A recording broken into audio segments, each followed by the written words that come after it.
Good evening. I'd like to call the Tuesday, May 2nd, 2023 regular meeting to order at 6:30 p.m. Pledge of Allegiance tonight will be led by Councilmember Chan. Face the flag, put your right hand over your heart, and recite the words with me. I pledge allegiance to the flag of the United States of America and to the republic for which it stands, one nation, under God, indivisible, with liberty and justice for all.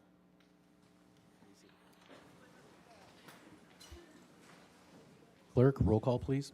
Mayor Harrington, Here. Vice Mayor Wu, Here. Councilmember Chan, Here. Councilmember Ding, Here. Councilmember Menchaca. Here.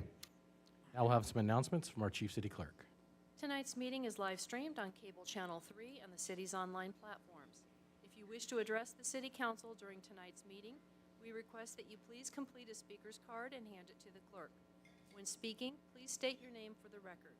If you wish to receive City Council agendas, please sign up on the city's website. Thank you. First item will be approval of the agenda order. Are there any objections to the agenda order? Seeing none, so approved. Next item, please.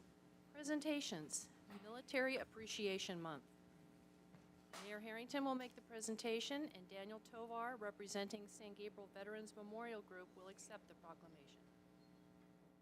Thank you. So Military Appreciation Month, in 2004, United States Congress passed a resolution proclaiming May as the National Military Appreciation Month. And then San Gabriel, the city and the council is recognizing that. A lot of times we take for granted what our military does for us on a daily basis, the protection it provides and the protection of our freedoms. We don't want to take that for granted. We want to recognize the service that that current and former or current service members and veterans provide for us. So we have a San Gabriel veteran here. Daniel, do you want to come on up to the podium, please? Daniel Tovar, he's a longtime resident of San Gabriel and a veteran.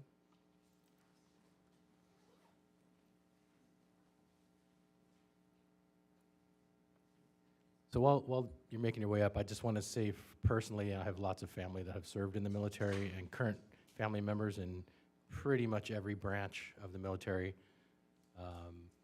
And me personally, it just humbles me that the amount of service that people do give, and as they say, some gave all and all gave some, and we always have to remember that. So I do appreciate you coming here, and would you like to say a few words, Daniel, please?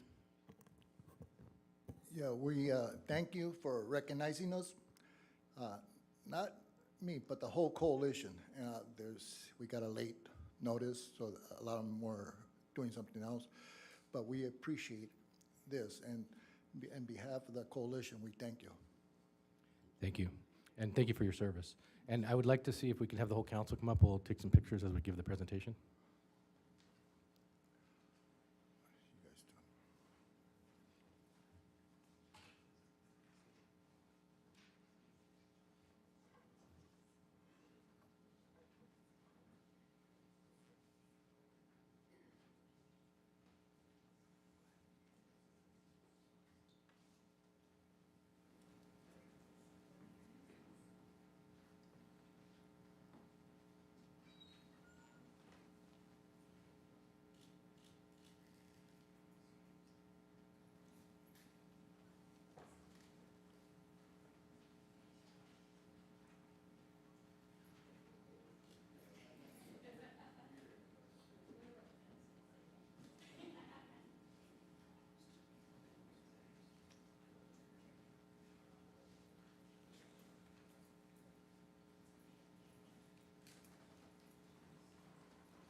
So our next presentation is historic. No, wait, it's in the wrong order.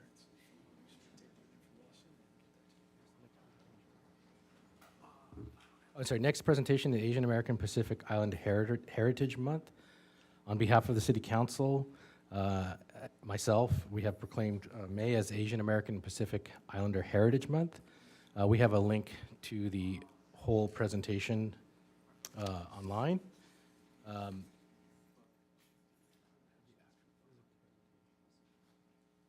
It's all right. So, yeah, oh, there it is. So in 1978, Congress actually had a resolution to recognize Asian Pacific Heritage Month. So San Gabriel is echoing that. We have obviously we have a interest in this because of our population. We need to recognize the contribution to our society that Asian Pacific Islanders give to us. So therefore, I, John Harrington, Mayor, City of San Gabriel, and on behalf of the council and Vice Mayor John Wu, council members Eric Chan, Tony Ding, and Denise Menchaca do hereby proclaim May 23rd, or May 2023 as Asian American Pacific Islander Heritage Month, and the City of San Gabriel urge the citizens of San Gabriel to join me in this special observance, dated May 2nd, 2023.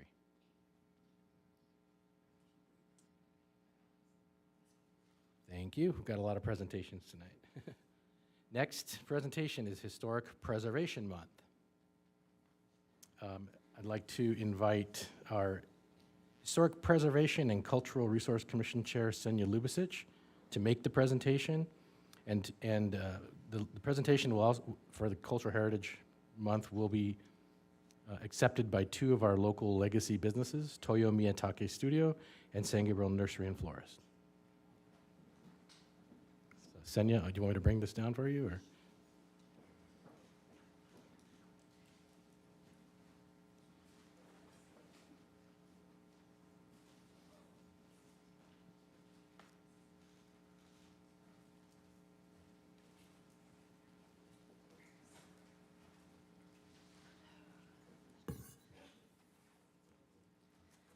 Thank you, Mayor Harrington and members of council. I'm here with my Vice Chair, Beatrice Majaro, and we feel tremendously honored and privileged to get to be part of this presentation tonight. As we talked about Historic Preservation Month as a commission, we were aware of these important businesses that have served our community, and it is truly an honor to get to blend in many ways Asian American and Pacific Islander Month with Historic Preservation Month. It's a mouthful. I think that in making these presentations, it's a wonderful opportunity to speak to the long history of San Gabriel and what we've been able to have as our impact in the region, but more importantly, to the longevity of these two Japanese-owned businesses, their persistence and their resilience. And there's really two parts to that persistence and resilience. I think one is maintaining a business for 100 years. That is certainly an accomplishment, but also enduring the bruises of marginalization and racism that have been such an impact on these communities. And so it really is a tremendous honor to get to tonight bring attention to the steady contributions to the community of San Gabriel and the larger region of Los Angeles.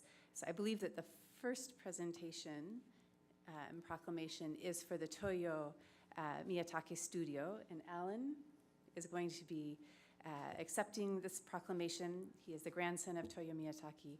And I would like to read the text of the proclamation in full because I think it is an important calling out of the history and contributions. So, whereas Toyo Miyatake, born October 28, 1895 in Kagawa, Japan, immigrated to Los Angeles with his parents in 1909, and whereas Toyo Miyatake worked for his family Japanese bakery business and studied photography under his mentor, Harry Shigeta, and whereas Toyo Miyatake dreamed of being a painting artist, but was convinced by his mother to be a photographer, purchased a photography studio in the Little Tokyo district of Los Angeles in 1923, and whereas Toyo Miyatake Studio was originally located inside the Toyo Hotel, which coincidentally shared his name, in a block that would later be torn down and redeveloped, and whereas Toyo Miyatake had operated his photo studio in Little Tokyo for nearly 20 years before his business was lost in 1942 during World War II, when the Miyatake family and 120,000 Japanese and Japanese Americans were interned in concentration camps. And whereas Toyo Miyatake secretly built a camera and photographed this injustice, and whereas Toyo Miyatake had to close his business in Los Angeles, but continued photographing in the concentration camp and returned to Los Angeles after the war to restart his business, and whereas the business was relocated when Archie, Toyo's son, and family moved to San Gabriel. It was originally a temporary move to redevelop the property in Los Angeles.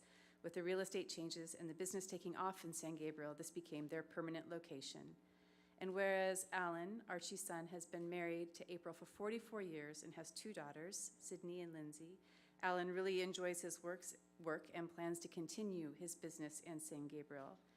And whereas Alan has enjoyed operating his business in San Gabriel and the surrounding cities, serving the local businesses and city government agencies, along with his clientele in the Southern California area, San Gabriel serves as a very convenient location at 235 West Fairview Avenue in the San Gabriel Village.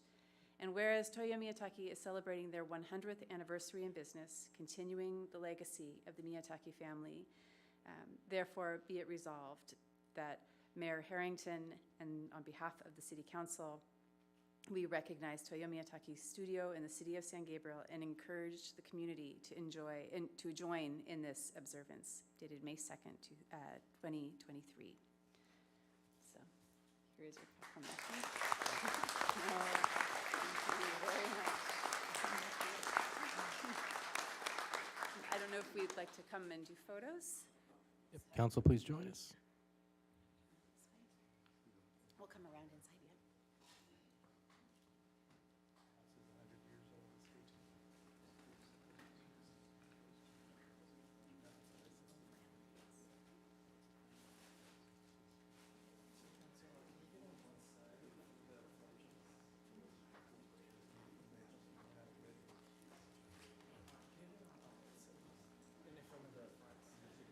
Okay, how are we doing this now?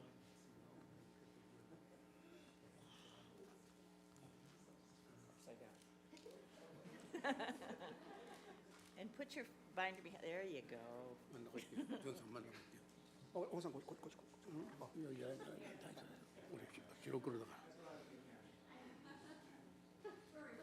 Okay.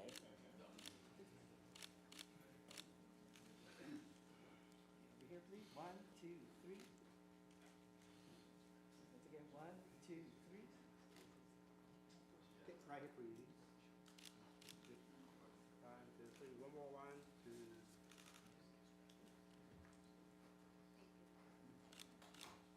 Thank you.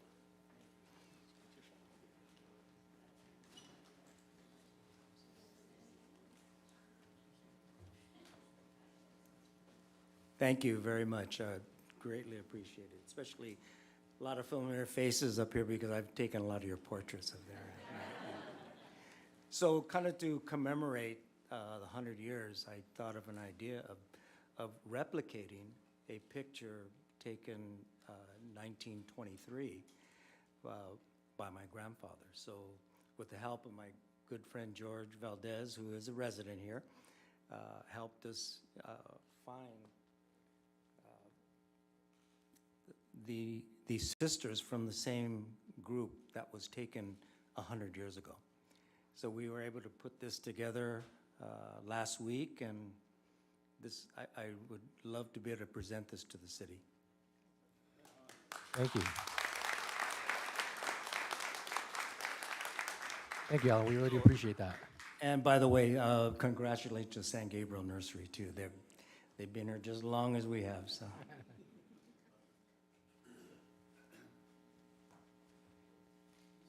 Thank you. We really appreciate your generosity and your thoughtfulness.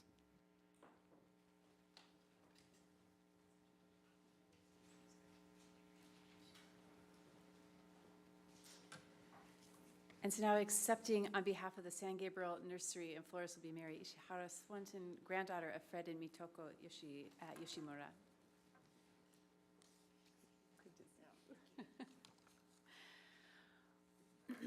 So, whereas Fred Yoshimura first arrived in San Francisco, California in 1917 at the age of 21, and whereas Fred Yoshimura started as a rice farmer in San Francisco, but found his way to the San Gabriel Valley as a landscaper and gardener.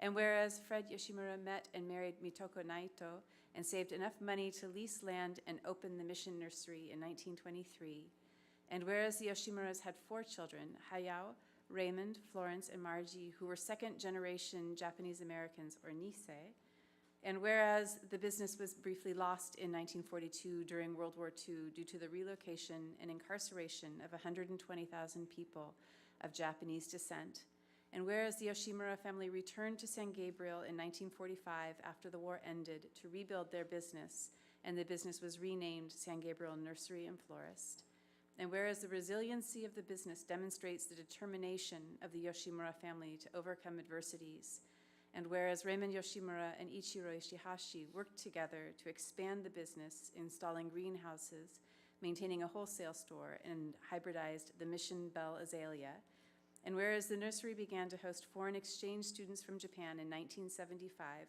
and Saburo Ishihara first arrived in California, and whereas Ichiro Shihashi married Margie Yoshimura and Saburo Ishihara married Florence Yoshimura, and whereas Saburo Ishihara and their daughter Mary Ishihara Swanton now operate and manage the San Gabriel Nursery and Florist located at 632 South San Gabriel Boulevard at the northeast corner of South San Gabriel Boulevard and East El Monte Street, and whereas San Gabriel Nursery and Florist is celebrating their 100th anniversary in San Gabriel, continuing the legacy of the Yoshimura family. Therefore, be it resolved that Mayor Harrington and on behalf of the City Council, we recognize San Gabriel Nursery and Florist in the city of San Gabriel and encourage the community to join in this observance, dated May 2nd, 2023.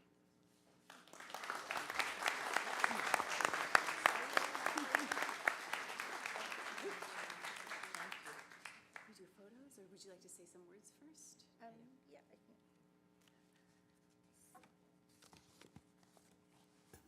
So thank you for honoring our family business, the San Gabriel Nursery and Florist.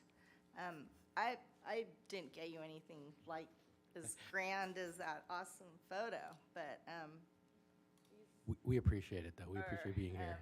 I don't know who I give this to, but it's our history, and a letter from Mary Ruth Hayes that kind of sums up our family business and what we, by having flowers and a chance to have something that like people enjoy or commemorate different events in their lives. So she wrote a very nice letter to us. Many of you might know my Auntie Maggie, who passed away this January at age 92. She was the cashier lady and the person on the loudspeaker calling for sales help all the time. So it was her dream and goal for our company to make it to this milestone. And so we are here today because of the hard work, determination, and perseverance of the generations before, including my father, Saburo Ishihara, who is here with us today. And then my cousins, Fred Yoshimura, Robert, and Ben Yoshihashi, my husband Todd, and they all help to run the business as well. And our business is so entwined with our family history that it's difficult to describe one without mentioning the other. And we are thankful for all of our employees and customers who have supported us for the past 100 years. We are honored to be a part of helping to beautify the community through the millions of plants, trees, and flowers that have been sold and are still thriving, hopefully, in residences throughout the San Gabriel Valley and beyond.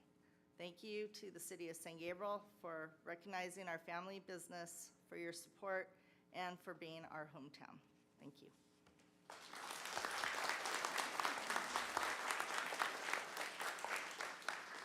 Thank you. I'd like to invite the council down to take some pictures. Are they able to do it with our family too? Okay.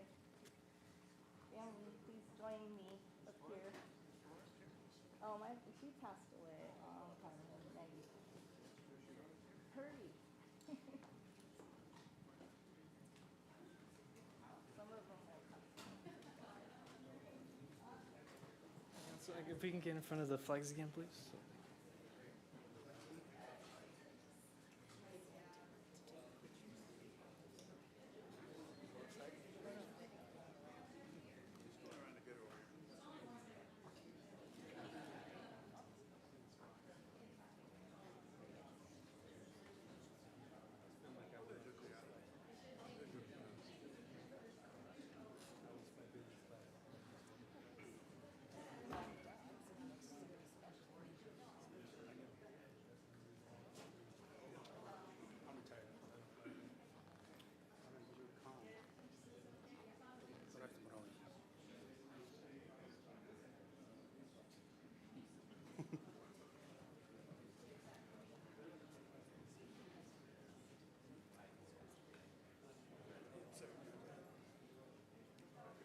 さん撮ってさっき。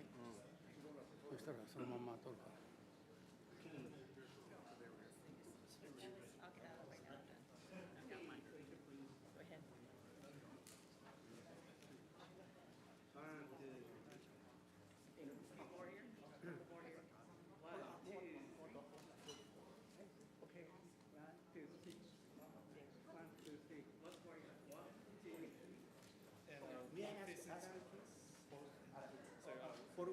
Adam. Can we get one face in this photo? Okay. Okay, shoot, you two. Alan, you go in there too. Yeah, we want all of them in there. One this way, please. I'll stand. Yeah, one this way. Okay, okay, 1,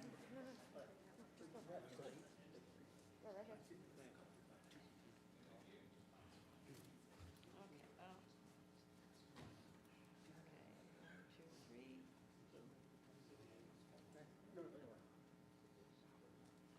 There's a lot of them in there to get in one picture, isn't there? There you go, you're next. Price line, 1, 2, 3, 1, 2, 3. Price line, 1, 2, 3. Okay. Yeah. There we go. 1, 2, 3. 1,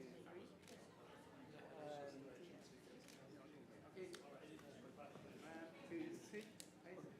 Nice to see you. Okay, one more.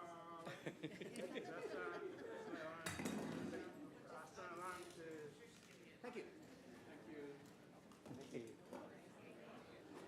What's mine?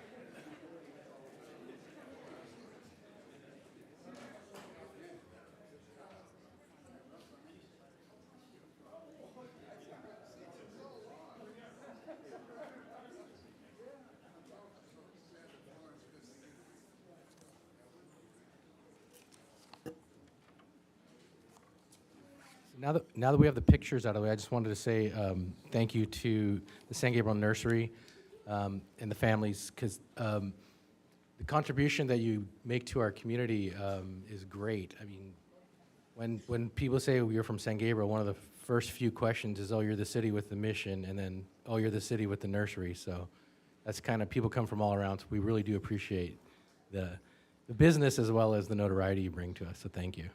Mayor, could I say a few words? Certainly. Sure. I also wanted to thank Mary and Alan. There's not many cities who can claim that they have businesses who've been here 100 years. And it's such a moment of pride, and it just shows the spirit of our community, our spirit to stand by you during the difficult times, but also the good times. And we really appreciate the fact that you've been with us, you've been partners with us with so many different milestones in our city. And we hope to continue to work together, and just congratulations. And I'm just so honored that I get to be here for your 100-year celebration. So thank you. Thank you. Next item. Athens presentation. Athens Services Director of Government Affairs, Ed Chen, will make the presentation. Good evening, Mayor Harrington, Vice Mayor Wu, honorable members of the council. My name is Ed Chen, the Director of Government Affairs here at Athens Services. We're very honored to be your partner in waste recycling services as well as street sweeping here in the beautiful city of San Gabriel. In that picture, one of our beautiful Timco 700 street sweeper in front of the iconic San Gabriel mission. So beauty is in the eye of the beholder. We want to thank you for your partnership over the years. There have been some difficult times, but we always get together and celebrate Public Works Week for your frontline service employees who provide, who fix the roads, who make various repairs, and really keep your streets looking beautiful and things moving. And we want to thank you for your partnership in recognizing your employees, and that's a picture from last year's Public Works celebration. Just a little quick overview about what we're going to be going over today. And here's our team. I'm the Director of Government Affairs. I'm honored to be here. Richard Ayala is our route supervisor. He's one of our most tenured supervisor and has a lot of experience here in San Gabriel. I have Ismael Castro, if you don't mind standing up, Ismael. Ismail is working very intimately in your city and coordinating a lot of the events, and he'll be continuing to take an even larger role. And also, for your commercial customers, Anthony Pluchino is our municipal account manager. Athens is a 60-year business serving the Southern California communities and various, providing great services to municipalities, and here are some of the things that we do. And most important to municipalities facing Southern California is Senate Bill 1383, the mandatory organics recycling legislation. And one of the very key part of that Senate Bill 1383, which I know this council diligently studied and actually put San Gabriel ahead of the compliance of many California cities. One of the compliance component is the enforcement aspect of things, but we want to rest assured to the community, if you see this newest vehicle in our fleet, a right side driving Jeep that's painted with Athens emblem, it is there to help collect data. They will be flipping the lids of residential customers, taking a photo, but our efforts are going to be primarily educational outreach, and it's not there to penalize. It's not the trash police coming around, but we're here to really serve our communities and help the city comply with this very important state legislation. A quick review, some of the highlights of our statistics from the last year. We've held a number of compost giveaways, delivered over 40 tons of compost, collected 9.8 tons of Christmas tree, and monthly as well as quarterly, we submit to the city on various tons of solid waste that we collect and recycle on behalf of your community. Again, we'll continue to partner with local organizations, youth sports, community events to really celebrate the wonderful city that is San Gabriel. And coming up, and thank you, Mayor Harrington, for modeling in that previous picture. Our next compost giveaway is going to be in the Smith Park parking lot. Same details, next Saturday, 9 a.m. to noon. Some of the details for folks to remember. Self-serve event, bring shovels, sturdy containers, and just bring an ID or bill that says you live in the city of San Gabriel. And we encourage everybody to drive up, and we'll ensure everybody gets some compost by limiting 32-gallon during the first hour, but after the first hour, it's unlimited until supplies last. And we welcome community members to come back again and again and get as much compost. They really help with the recent rain. They help with water retention and really help keep the city green. Some of our contact information, but we just really want to thank you and give you a quick annual review or update as to the state of trash in your city and a state of recycling. So we want to thank you again for your partnership, and if you have any questions. Thank you, Ed. Do we have any questions from council? Mayor or Vice Mayor Wu? Thank you, Mayor. Thank you, Mr. Chen.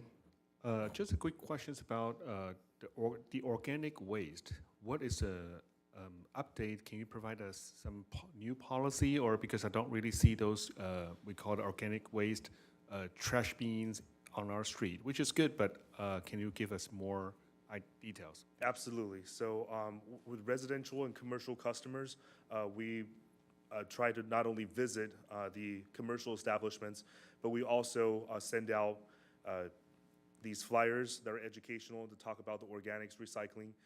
We also have a very interactive canirecyclemy.com or Athens Services Recycling Guide. So if you have any questions about which items are organic or not organic, our website will have a very, very detailed information. And we constantly have a very active social media engagement with the community to really push out that information. But as far as participation goes, I think that's the core of your question, Vice Mayor Wu. Senate Bill 1383 is a big bill that impacts Southern California. And San Gabriel got ahead of the curve and got this program on board. And where residents are using their green waste container, and we're encouraging everybody, and just as a repeat, to put your organics, kitchen waste, anything that's organic or naturally decaying, put in with your garden waste in your green waste container. Athens will pick that all up and compost that at our facility. In the very beginning of the months, we're picking up containers that are somewhat light, but over time, we find businesses as well as residential customers are fully participating in this law, in this program. And very soon, with this deployment of these right side driving Jeep with the lid flipping, you'll see some really concrete results about how well your residents are doing. So just wanted to thank you for your partnership and provide that update. Thank you. Thank you. Any other questions? Yeah, Councilmember Ding. How about the condominium and apartment recycle? How do you handle it? Yes, those are some of the more challenging aspects of the organics recycling. They do offer the same green waste cart, similar to single-family residential homes. And oftentimes, we find that billing inserts may not get to every unit or every customer. And that's why we complement that with a very active and engaged social media website with geo-targeting to make sure that San Gabriel, as well as other client cities, are getting that message, getting that very important message, not only through the state, Cal Recycle, other haulers that are out there promoting this new law, but also specifically us getting that message to the resident. Councilmember Chan. Ed, good to see you again. Question, just for clarification. Are you saying we're supposed to be putting all our food waste in the green bin, or is that?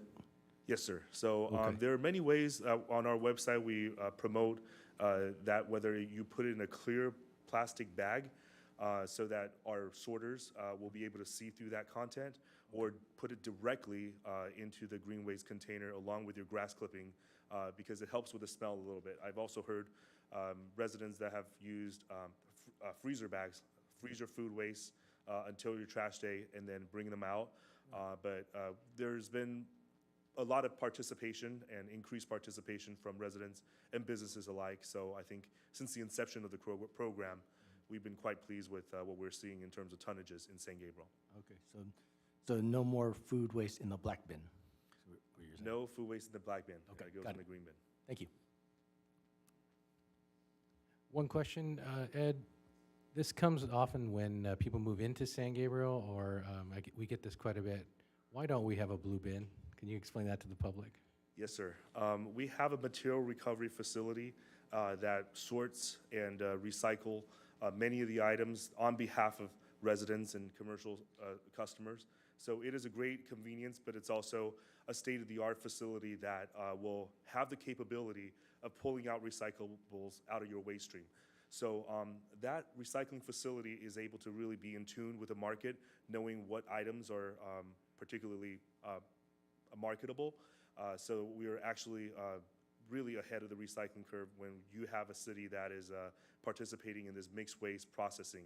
So just the opposite, I would say, San Gabriel, because of your participation in mixed waste processing, you're entrusting the recycling to the professionals, and you're actually getting more diversion, which is diverting that waste from the landfill, than if you would otherwise having residents sort out their recyclables into a blue container, and then in those arrangement, what is in the black goes directly to a landfill. They don't get sorted at a facility. So you are head and shoulders above many other municipalities in terms of your selection of the mixed waste processing model over the years, as well as your participation and compliance with the organics law. Thank you, because I think a lot of residents are skeptical when I tell them that. I say, oh, no, don't worry about it. We have the professionals taking care of it. And so they think they can do it better. So I always tell them, we've seen the studies, and the blue bins actually result in lower recycling rates. And as COVID restrictions lifted, we welcome residents to, we will organize additional tours. Those were very popular over the years. I think seeing is believing for residents that are skeptical. Once they see that facility and they see the amount of investment Athens have made into the recycling infrastructure in the state, they'll come away very impressed. Thank you. Any further questions? Thank you for the presentation, Ed. Appreciate it. Thank you, Mayor.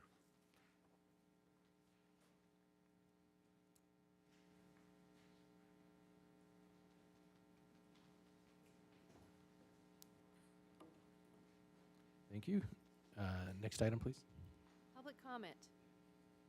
This is the time set aside for members of the public to address the city council on items of interest that are not on the agenda but are within the subject matter jurisdiction of the San Gabriel City Council. If you wish to address the council, please fill out a speaker's card and hand it to the clerk. Mr. Mayor, I have no speaker cards. Thank you. So we have no general public comment tonight. Is there anyone in the audience who would like to address the council? I think we have one.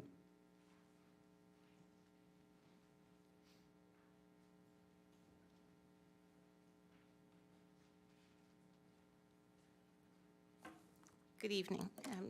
Chastity Jennings Nunez, a San Gabriel resident.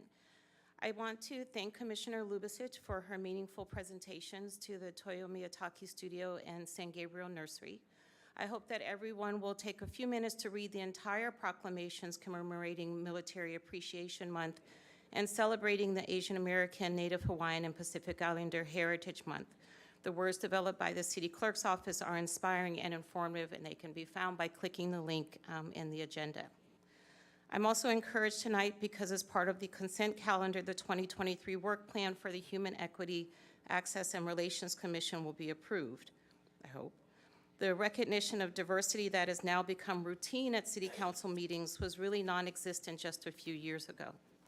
At the same time, I'm incredibly disappointed by another item that's being approved on the consent calendar, a really poorly planned ordinance that plays on the real concerns and fears of the public around public safety.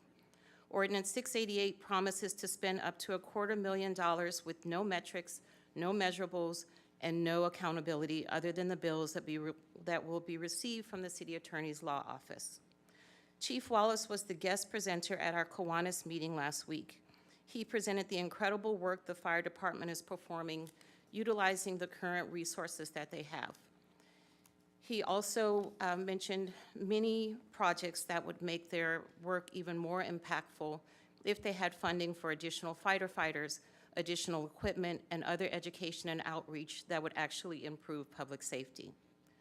We just had our interview of high school students for our Student Ambassador program on the HERE Commission, and every single student interviewed in their application identified mental health concerns, resources, and treatment as a concern.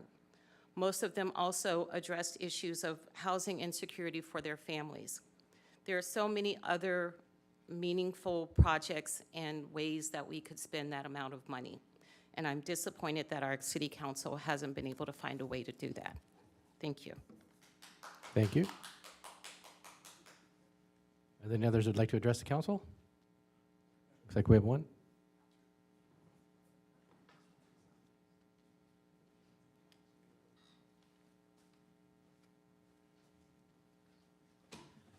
Yeah, good evening, Council. My name is Aiden Chow. I've got two resolutions on Council tonight, but I would first like to address the one on consent calendar, the resolution for Act Against Hate Alliance. I represent Act Against Hate Alliance as their Director of Youth Affairs and also directing the youth programs that span statewide in high schools and universities.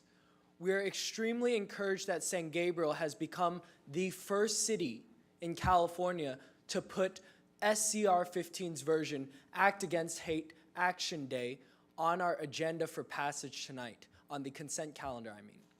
This is extremely encouraging as it shows San Gabriel is taking action against hate. San Gabriel is a place of diversity where all can come together and enjoy the city for what it is, a beautiful reserve of community, of joy, and of pride in Southern California, a city of tradition and a city of wonderful memories like we had in the presentation, and a wonderful community that's being built today. So I'm extremely encouraged that San Gabriel City Council has taken this up. I would thank Councilmember Harrington, Mayor Harrington, for putting this on tonight's consent calendar, and I would like to thank all of you guys preemptively for supporting an action against hate. And on behalf of my organization, on behalf of the California State Senate and State Assembly, which passed SCR 15 into law recognizing January 28th as Stand Against Hate Action Day, we would like to appreciate all of you who have taken a stand against hate crimes of all kinds. Thank you very much. Thank you. Is there anyone else in the audience who'd like to address the council? Seeing none, I'll close public comment. Next item, please. Consent calendar. All items listed under the consent calendar are considered routine, and recommendations will be approved in one motion unless a member of the City Council or public requests separate discussion.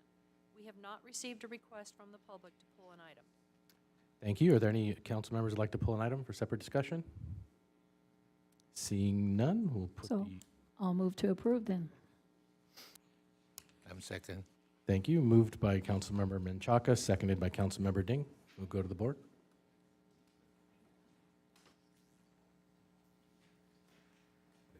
Motion passes by a vote of 5-0. Thank you. Next item, please. We have no public hearing or continued business this evening. Our next item is new business item A, Smith Park Resource Discussion, Pickleball. Community Services Manager Matthew Morales-Stevens will make the presentation. Or possibly Community Services Director Rebecca Perez. Fooled you. Good evening, Mayor Harrington and members of the City Council. In July 2022, staff presented to the Community Services Commission the community's request to build pickleball courts at Smith Park. After much deliberation and public comment provided by the community, the commission recommended that staff present to the City Council a proposal to add 4 new permanent pickleball courts. Smith Park was the first park in San Gabriel and was established in 1932. At that time, 2 tennis courts were built.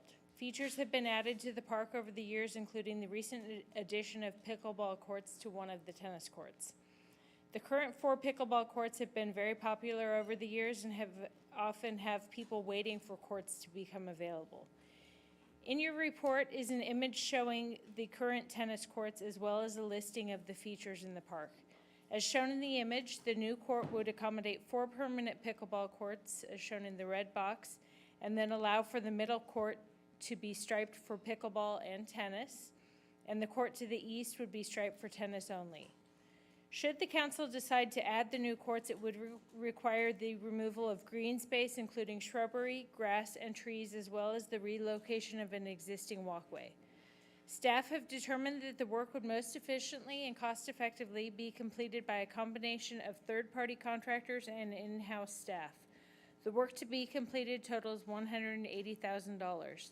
Staff proposed the use of existing park impact fees for the implementation of the new pickleball courts, as this is a qualifying expansion to the public amenities. Council had previously approved $30,000 from the Tennis Special Activities Fund in fiscal year 22-23 to resurface and restripe the existing courts. Staff recommends tonight that the City Council review this proposal and approve the funding request necessary to implement the project. And this concludes my report, and I'm happy to answer any questions. Thank you. Do we have any clarifying questions from council? Councilmember Chan? Thank you for the report. And please help me kind of visualize this. So would, under this program, I guess the building of the pickleball courts, would the handball courts be affected? No. Or, okay, so that's a different area. Exactly. Okay, So got it. the tennis courts are to the west Right, of the okay. pool, Yeah.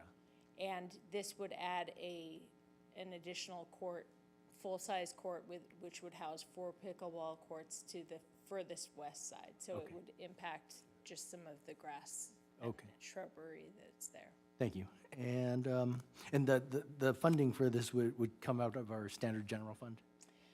So we're recommending that we would take this from the park impact fees, which are to be used for the expansion of park space. I see. Okay. Thank you. Sure. I yield. Thank you. Any other questions? Vice Mayor Wu? Thank you, Mayor. So the new court will be designated and exclusive for pickleball only. Is that where the design will be different? Because the pickleball has a smaller court, but tennis is a larger. Right, so the size would be approximately the same size as a full-size tennis court, but it would house 4 pickleball courts. So they would be permanent pickleball courts. Currently, we have 1 court that is just a tennis court, 1 court that is both tennis and pickleball. So we would still have a court that would be both tennis and pickleball, and this would be just pickleball. So it's just like a men's room, ladies' room, and family restroom. There you go. Right, There you okay. go. Good. Okay. So will the city, are we going to post a sign on a pickleball court, the new court, that indicate this court is exclusive for pickleball players only? The striping is such that it would not allow tennis. It's different striping, so they would actually be 4 pickleball courts. It's a much different court than what the tennis court is. Okay. Does that make sense? Well, sort of, because you said the court is about the same size. So what about the middle one? I I mean, that can be like both party can use that, whoever come first. So what we currently have at this time is we have certain hours that are for pickleball, certain hours that are for tennis. We would continue that same practice, and then the pickleball court would be exclusive to pickleball, similar to the tennis court that we have that would just be for tennis. Okay. So if we have the third one, which is that you shows in the red box, and oh no, never mind. You have answered already. So for the noise issue, the pickleball courts usually they will have some like noise. I do read some of the articles. So do we have any way that we can reduce the noise? Because when we have an additional court, that means we have maybe 60 more people paying the pickleball. So do we have like a special regulations on operation time? Or are we going to build a fence or anything that to prevent any neighboring complaints in the future? There will be proposed fencing, as there is currently on the other courts. There will be wind screening, which helps reduce some of the noise. But you're correct that we have heard as well that the pickleball noise is greater than the tennis noise. Okay, so do we need go through the public hearing for this decision? I'll turn to our city manager for that question. We do not technically need a public hearing. We've had some outreach at the Community Services Commission, and this is outreach as well. And so this is the public's time to give those comments. However, if council wanted us to do more outreach, we could put notices on those residents across the street that would be most affected to make sure that they are able to come out and give their opinion. But we have had a couple of different meetings for the public to take advantage. Thank you. So last question is about the expansion. We are adding in one more court. So if we are lucky enough and we will get any kind of grants from state or county that we are able to expand or to renovate our swimming pool to standard size, will this expansion be limited our swimming pool's renovation in the future? So the plan that we had previously, when we applied for the Prop 68 grant, the plan that we had, which was to actually remove the existing pool, so not keep the existing pool in its existing formation, was actually to move the pool to the east side of the pool, which would not be impacted by this. Because right now, what you're looking at is the tennis courts. The tennis courts that are existing. So they're the closest to the pool in its current formation. We wouldn't be able to move the pool to the west at this point because of the existing tennis courts. We would be looking at impacting the existing tennis courts, which again have been there since the park was developed. So we'd be looking at removing other resources to do that. What we're looking at now would either be working on the pool in its existing location, so redeveloping the pool in its existing location, or expanding the pool, but we would have to go east with that. Go east with that, so we still have land. Southeast, I'll say. Okay, Yeah. great, thank you. Yep. I hope my directions are right. I apologize if my directions are not right. I can visualize it all. Thank you. Any further questions? Nope. Seeing none, we'll go to public comment on this item. Thank you, Mr. Mayor. Our first comment comes from Barbara Davis and reads as follows. Hope you will approve the additional 4 courts tonight. Smith Park is a great place to play and support growth for this all-inclusive sport. I was at the July meeting, but I can't attend tonight. Please greenlight this community project. The next comment is from Mitch Borgeson, resident, and reads as follows. I strongly support the addition of permanent pickleball courts at Smith Park. As a regular player at Smith, I have seen firsthand what pickleball can do to affect positive change on people's lives. Permanent courts will help more people of all ages with varying schedules participate. That concludes the comments, and I have no speaker cards. Thank you. Is there anyone in the audience that'd like to address council on this item? Seeing none, we'll close public comment on this item. Oh, do we? Oh, there we go. We have one. My name is Zhou Wang. I live in Alhambra. 4 years ago, I started playing pickleball right here at Smith Park. I was taught by Ambassador Sonia. And since then, the pickleball at the national level have seen a rapid growth, especially during the pandemic period. And people hear this a lot on front pages of newspaper and TV, but few people ask the question, why pickleball, right? There's so many sports out there. We went through the period when the courts were locked down for a few months, and then when it was reopened, we had to wear face masks, and we can only play singles games, not doubles. By the way, doubles is by far the more popular format of the game. So we had those difficulties, but that did not stop pickleball from growing, and that probably happened across the country everywhere. So I felt personally that this reflects a survival of the fittest. It's just that in a difficult time when everybody was struggling mentally and worry about their family, some people worry about their jobs, they found this kind of coping method that allows them to go out and spend good time with other people. So I think obviously this will be an investment on the part of the city, and when you invest something, you want to think about the return. I think when you consider return, you should consider these kind of benefits that so many people are enjoying, and then many more will in the future. Yeah, so I have 1 more minute. So another thing is that from your point of view, you see a group of players that come to ask for some space, for money to build a new course. But I also want to say that this is a group of people that do not just ask for things. We are very ready to give back to the society. I want to give one example. 1 month into playing pickleball, I was asked by Sonia to play in a tournament that she was organizing.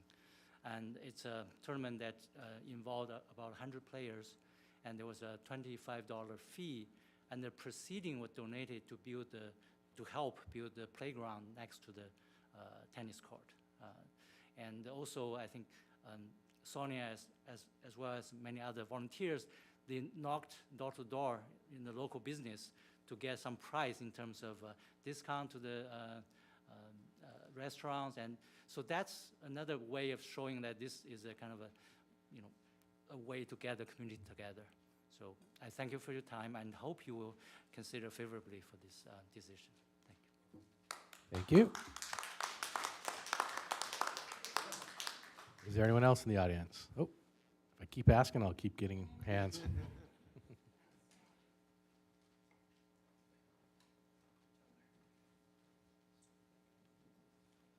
Hi, City Council. My name is Addison Lee. I'm a resident of Monterey Park. And I come to Smith Park and I play pickleball at least 4 days a week. 4 nights a week. And in fact, I'm late for tonight's matches. So I'll keep this brief. I have many choices to play at. We have Monterey Park, Barnes Park, Smith Park. I have friends that have pickleball courts in their backyards. Yet I find myself at Smith 4 nights a week. And why do I come here? The courts are fantastic. The community, the players, everyone is so welcoming. And I think it would be great if San Gabriel was kind of the leader in pickleball, and we can, not myself, but the city can celebrate 100 years of pickleball as a community 98 years from now. Okay, 93. Okay, 93 years from now. So the reason I think this is so important is the growth of pickleball, and not only on a national level, but from a personal level. When I started here 2 years ago, 4 courts was plenty. We had 16, 20 players. Everyone was able to play plenty. But now there were upwards of 60 people on any given night.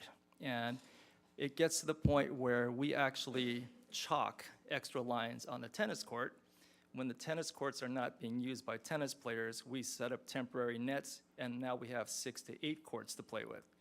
So to have 8 courts would be, kind of a revelation, and I think more and more people would come to the city. I have a little over a minute left. I think regarding the noise complaint, we as a community, a pickleball community, stop playing pickleball around 10 o'clock. And before, we used to have the San Gabriel PD show up and tell us to leave. But now we make it a habit of ending ourselves at 10 o'clock to alleviate those noise complaints. So I hope this is approved and more and more people can enjoy the courts at San Gabriel. Thank you very much. Thank you much. Is there anyone else in the audience who'd like to address council? Going once? Okay. Thank you. I'd like to close public comment on this item now, and it's now time for council discussion. Anyone like to start? Councilmember Chan? I'm inclined to give the people what they want. but that's my only comment. Carry on. Thank you. Yes, first of all, I'm so happy to see so many people here. I know Sonia is really the whole catalyst here. She is the leader, happens to be a neighbor too. But I've heard about pickleball for a long time. I actually went to visit and then went to one of your tournaments to see personally what pickleball was all about. It is the fastest growing sport, and it's a sport that those of us who are getting older are really attracted to also, because it doesn't put as much pressure on your joints, on your muscles. But I also was pleasantly surprised to see really all ages there. And so this pickleball has really just taken off, and I'm just so glad that we as a city have had a leader like Sonia who picked up on that right away, and that we can continue on with that momentum. And you know, somebody mentioned community building, and this is what it's all about. You know, Smith Park just happens to be so close to the Mission District. We have so many businesses there, and it's just such a nice connection, you know, from pickleball to Blossom Market and all the other businesses that are there. You know, we're building this energy, and it's expanding all the way to Smith Park. So I'm glad that the pickleball community is here, and I'm glad that San Gabriel is bringing people from all over. You know, thank you for being here, and I definitely am inclined to, I will definitely vote yes to approve these courts. Thank you. Thank you. Anyone else with comment or discussion? Vice Mayor Wu. I just want to move to motion to move to construct a new permanent pickleball court. I'd like to second. Okay, so we still defer for discussion on that? Sorry. We have a motion and it's seconded. We can still have discussion. Right. I'm not stopping the motion. Yes. So give me the opportunity. Yeah, we still can keep discussion going even with a motion on the table. We'll discuss the motion. Yeah. Yeah, it's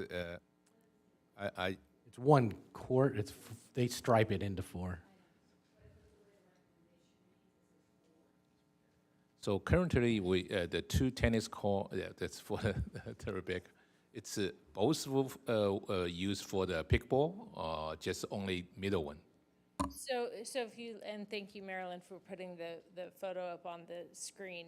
So the red court would be the new court, Yeah. which it's a little bit of a misnomer. So it's a court, but it's 4 pickleball courts. The middle court, which is outlined there in blue, would be overlaid, so it would be a tennis court, and it would also be pickleball courts. It would be 4 pickleball courts. The green court there would be striped just for tennis. That's for the plan, right? But I just asking. Currently, it's the green one. Currently, Is the green one also for the pickleball too, or not? our pickleball players can correct me if I'm wrong, but currently, I believe the blue court is currently tennis only. The green court is currently striped for both tennis and pickleball. Oh, okay. So we would be switching those two. So the okay. middle court, just because it would make more sense to have the Okay, pickleball yeah, together. yeah. The middle court would be for both. The court to the east would be just for tennis. Okay. Those courts, and this is in the staff report, those courts, the council had already approved as part of the fiscal year 22-23 budget to resurface, had approved funding to resurface those courts. So the lines would be redone anyway. Okay. So, and for the use the tennis court and compare with the pickleball or how many the people use that? So comparison. I don't have those figures. If council would like us to come back with those figures, we could come back with those figures, but I don't have those figures currently. Okay, all right. So, but I know that pickleball right now, it's I always hear about this kind of sports. It's the park. It's really want people have chance, opportunity, have the exercise to keep the good health for community. Everybody, the good health will be also reduce the hate situation come out too, right? So everybody happy is a good health, right? So yeah, so personally I agree, but just a little bit concerned. And the new pickleball will be take over. I think it's usually we do the 4th of July, the celebration over there. So we have any new plan for the future for the 4th of July, the celebration? So likely the 4th of July celebration that we hold in that section would just be moved west. So I think what you're thinking of is typically the stage is in that area. Yeah. So that would just be moved west of the court. So you would just kind of move everything over. So it would be more central in the park. There's still plenty of green space there for that. And the last question is, because I know the people from the Maury Park, Alhambra, our neighborhood too. So this time, right now, it's used our city, the general fund, right? Or what? Yeah. So my question is, we want the county to support us, to get some grant to help us to do that too. Yeah. That's if you, Rebecca, the staff can find a way to do that. Yeah. We also do have development impact fees. So as developments come into the city, they pay into the development impact fees, and we have those are limited in how they can be used because they're supposed to be used for the expansion of park space. So we do actually have some county fees. We have some Measure A funds. Okay. We have other uses. We have plenty of other uses for those funds in our parks. I understand that your point in that we're serving residents from other communities. Yeah. I think the point was proven that we have people coming from other communities to use those. Okay.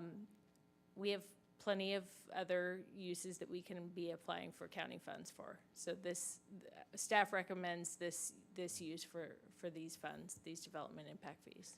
Okay, good. Thank you. My question finished. Yeah. Thank you. I did have a question, probably from Mark. Is this going to be on last year's 2022-23 budget or the budget going forward? It'll be on the budget going forward, and just to clarify, what we're approving tonight is the concept. We will actually bring back a construction contract.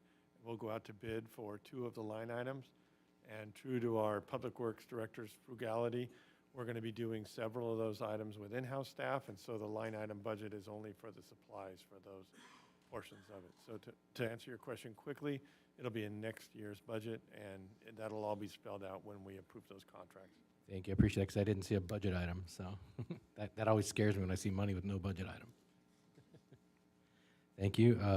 So I don't have any further comments. So we had a motion by Vice Mayor Wu to go with the staff recommendation and to clarify that's for permanent pickleball courts. And we had a second by Councilmember Chan. So let's vote, please.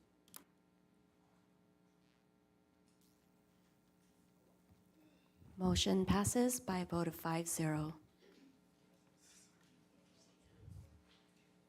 Next item, please. Discussion on the Taxpayer Protection and Government Accountability Act ballot initiative. Request for direction on an official city position and consideration of adoption of a resolution number 23-28, either in support of or in opposition to the ballot initiative. City Manager Lazaretto will introduce this item. Thank you, Mr. Mayor and members of the council. So this item before you tonight is a ballot initiative that was generated and gathered by residents in the state of California who gathered signatures in support of this ballot initiative.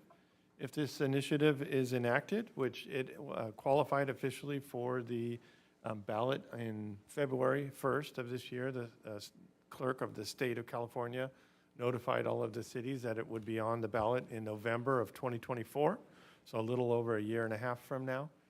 That will be before the voters of the state of California. If this initiative is enacted, it would put some tougher restrictions on how tax measures can be initiated by residents, meaning that if a resident brought up a tax initiative and put it on a ballot, and it was a special tax, it would take a 2/3 vote, similar to what a special tax would take if a city or the state put on a ballot. It adds some wording, some clarification on how fees can be levied by cities, makes those a little more stringent. And then it also puts some clarification or potentially some more requirements for cities for rental of their own property or use of those properties by outside users or utility companies or others. The initiative was supported by several taxpayer organizations like the California Business Roundtable, the Howard Jarvis Taxpayers Association, and a few others. And then it is opposed by the League of California Cities. And although it is still early, I feel like several cities are going to come out in opposition of this. It's 100% a policy decision for the council on what our position is on this.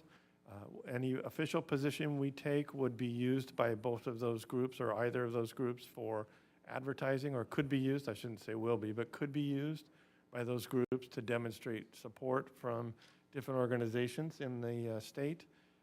It does not, it's not like a Senate bill or an Assembly bill where we're asking our legislators how to vote. This would be just used to tell our own residents and others how that vote would be for the city of San Gabriel. So with that, I would turn it over actually to Mayor Harrington, who asked for this to be put on the agenda, and I and the city attorney stand available to answer any questions that the council or the community have. The three options that you have are to support or approve the resolution that's in your agenda packet, which would demonstrate our support.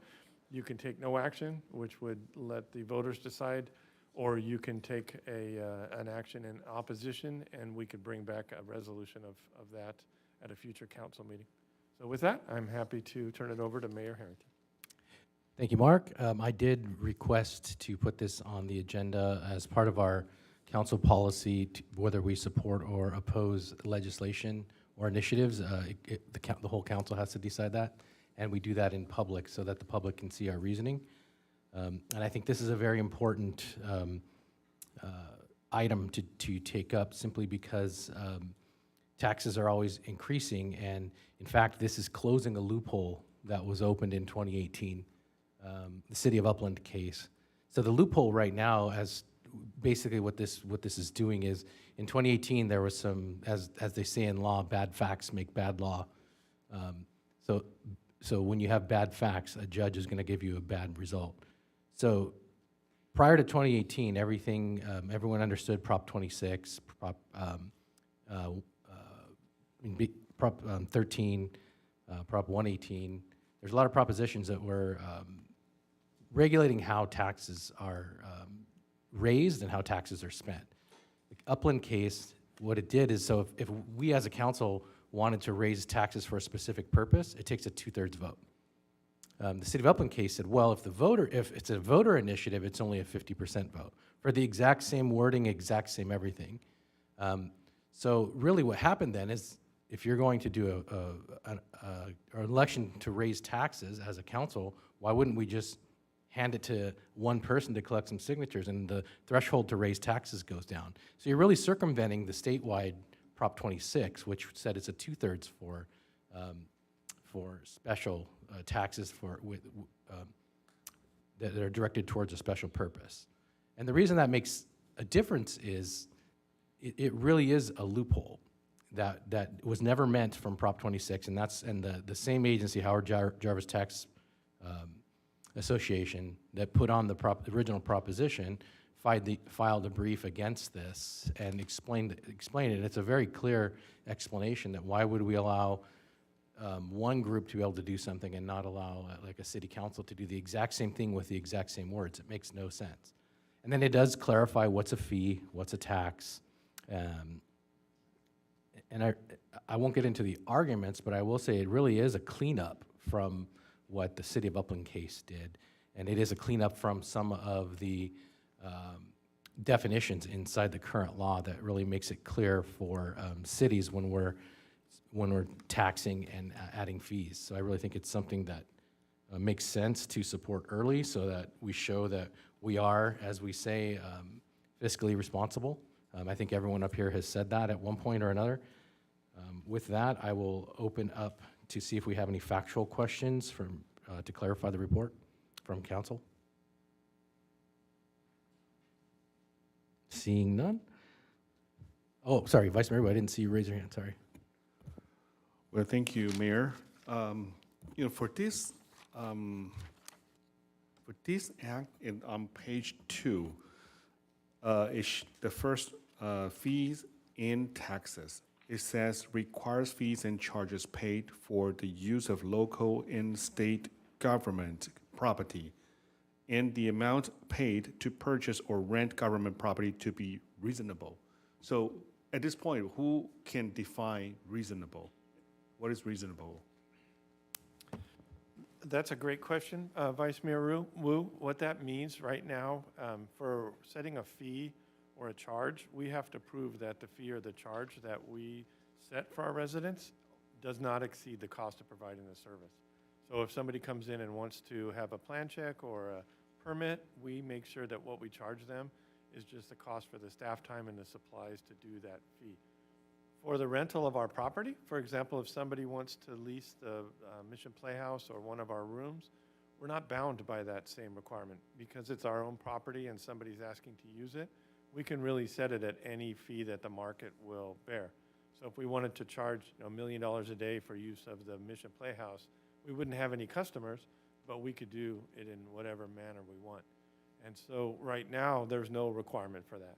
The reasonable is where this would be tested by a court, I believe, is how that would happen. If we set a fee and somebody didn't like that fee, meaning that one of the users, or more likely, this isn't going to be something that is argued over the use of the Mission Playhouse or the Grapevine Room. This could be companies like utility companies who are wanting to use the city streets for things like cable or our power poles for things like adding cell sites. If they think our fees are too high, then they would take us to court, and that's how that would get decided on what reasonable is. I'd ask the city attorney to tell me if I'm wrong on any of this stuff. You're not wrong, but I would clarify that this idea is it's in a list of things that are not considered taxes. So there's a list of types of charges that don't fall under the normal rules for adopting taxes. One of those things, as Mark pointed out, currently is lease or rent for our property.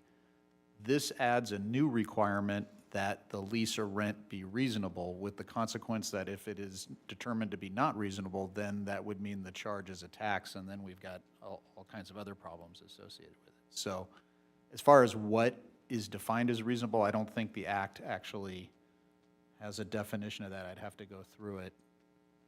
I don't believe it does. So court would tell us. So court will be supervised that because I understand today, no matter what decision, which direction we are moving forward, it will leave on the ballot for next year, 2024, for people to decide.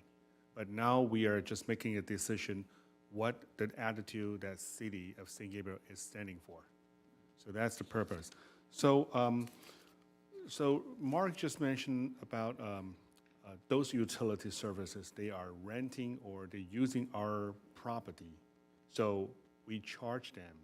And so far we can decide the rate that we charge. And if this act will be passed, that means we are still able to charge them.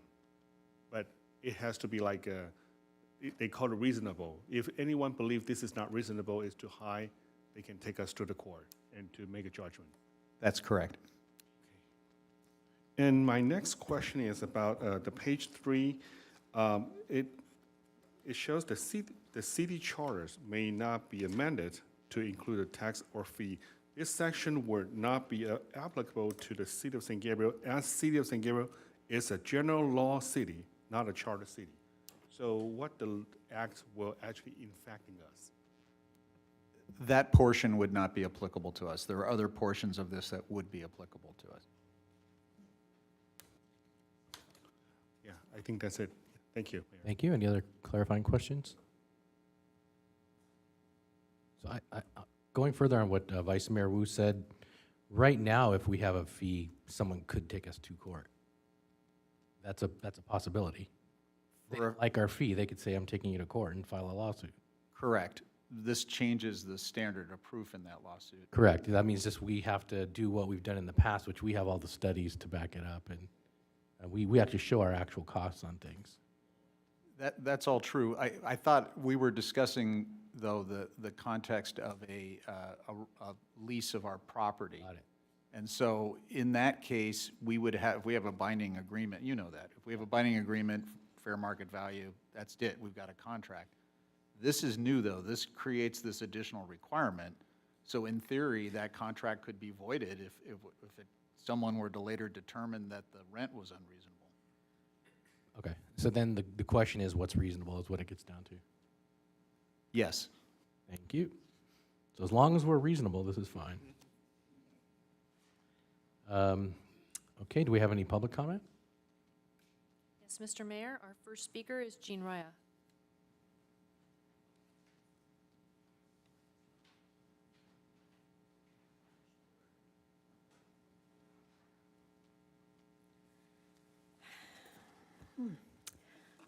Good evening. My comments are not really intended to address all the merits of the initiative, although I think there are a number of things that could be brought up. And I did read the initiative and the California Constitution references. I did not read all the cases cited or the previous initiatives, but I think anybody making a decision on this should read all of those. The initiative requires that any change in state law resulting in any taxpayer paying a new or higher tax must be imposed by an act passed by not less than 2/3 of both houses of the legislature, as well as a majority of the electorate once it is submitted to the voters. Requiring voters to approve something the legislature has passed begs the question of what these votes will cost if every revenue increase must be submitted to the voters, even if consolidated with a general election. It also raises questions about the role of courts in adjudicating compliance with the law, and it may end run the will of the voters who elected representatives of their choice. And some of your discussion, I think, suggests that this may invite a fair amount of litigation. Initiatives are often the worst way to make law. They are written as advocacy of one view rather than as thoughtful solutions, and may be funded by dark money or organizations unfamiliar to and unaccountable to voters. Hyperbole and generalities are designed to move the voter to a simple yes or no vote on complex issues. That is, if the voter is not in the usual quandary of wondering, do I vote yes or no to align with my views? I find a certain irony in encouraging support for a policy whose underlying premise is incomplete. Section 2 of the initiative, Findings and Declarations, acknowledges that, quote, taxes are only part of the reason for California's rising cost of living, end quote, and fails to describe what fees are passed to consumers in the price of products, services, food, fuel, utilities, and housing. Proposing support for this initiative follows the council's decision to commit thousands of our dollars for a special prosecutor without having disclosed actual data to support that decision, nor having even minimally outlined how this project will increase public safety or redirect misdemeanors to better paths without the creation and funding of diversion programs. Taxes and crime may be effective issues to campaign on, but intentions without substance are not likely to produce the intended result. This approach relies on voters responding to anxiety messaging rather than facts.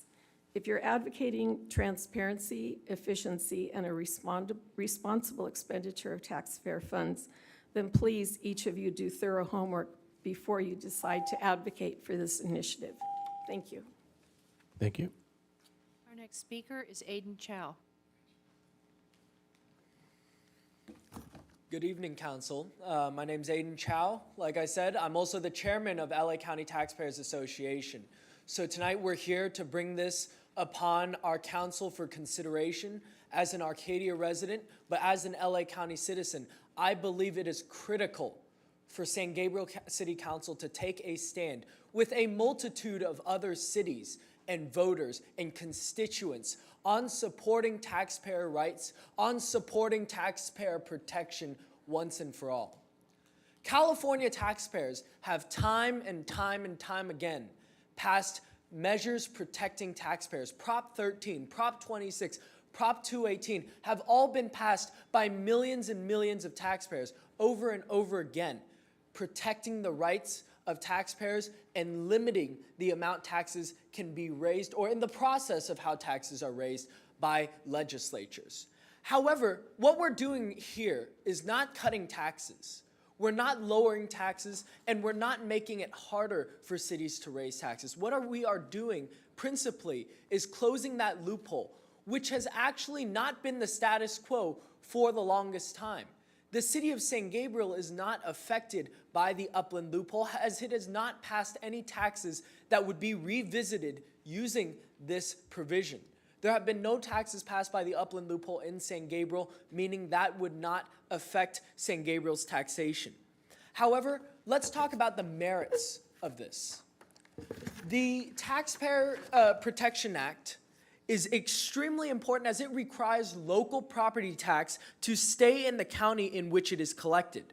There have been repeated attempts to direct the revenue collected by taxpayers taxes in LA County to other counties, costing San Gabriel and all of our other cities millions and millions in property tax. However, pursuing Prop 13, local property tax revenue is one of the most predictable and stable sources of funding for a county and for our cities. The Taxpayer Protection and Government Accountability Act ensures that these dollars and the certainty they provide stay within the county in which they were generated, which would greatly help the city of San Gabriel along with all of our other cities. This act is not being opposed or supported by all cities at this time. It is early. However, what I can say is we have dozens of cities that are getting ready to support the Taxpayer Protection Act, and we would urge San Gabriel to do the same. Taxpayers, business owners, and constituents urge San Gabriel to do the same. Thank you very much. Thank you. Our next speaker is Ralph Roy Ramirez.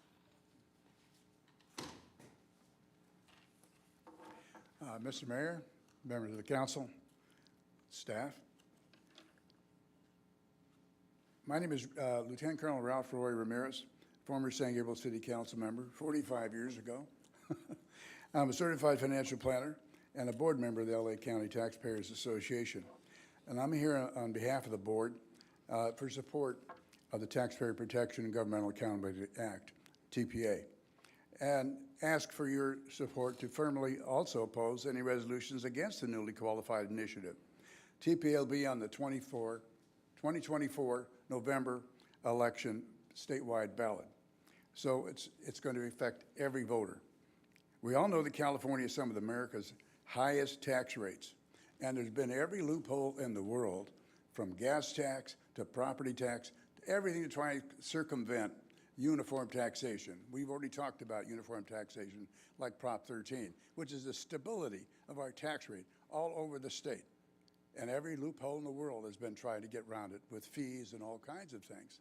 But what we're talking about here, that we have pushed the average person to almost financial ruin. We're losing it. Just last year, 139,000 people, the Wall Street Journal reports, from California leaving elsewhere. And they leave with their pensions. They leave with their income, and they spend it in other areas. We grew only 2.5% last year. California is in dire straits. How do we stabilize this theft that comes out of Sacramento. I was opposing Prop 13 when I was here, right?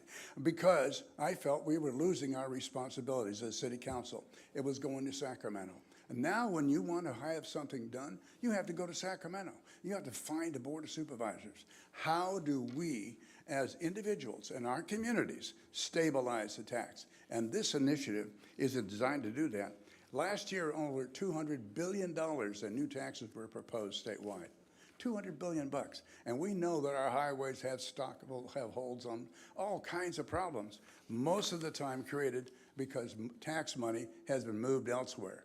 And you have, maybe we need bike roads, maybe we don't, but it's certainly not, gas tax money shouldn't be going there. This act does three things. It gives the voters a final stay on all new taxes and higher taxes by requiring a majority vote. Simple. 2/3 approval of any new taxes. Pretty simple. And it's on a vote everybody can decide on. Every council has an opportunity to do something for the first time to stabilize our taxes so they don't steal them like they do in Sacramento. There's the biggest thefts in the world. You talk to those elected representatives and they'll say one thing, they'll vote entirely another. And every one of you who've been there know that. And this is, we remove hidden taxes by defining what's the tax and how we're going to do it. And it's really an initiative that we have to do. We urge you to support this an effort to be early out of the gate because we need your help. Thank you. Our next speaker is Wes Hampton.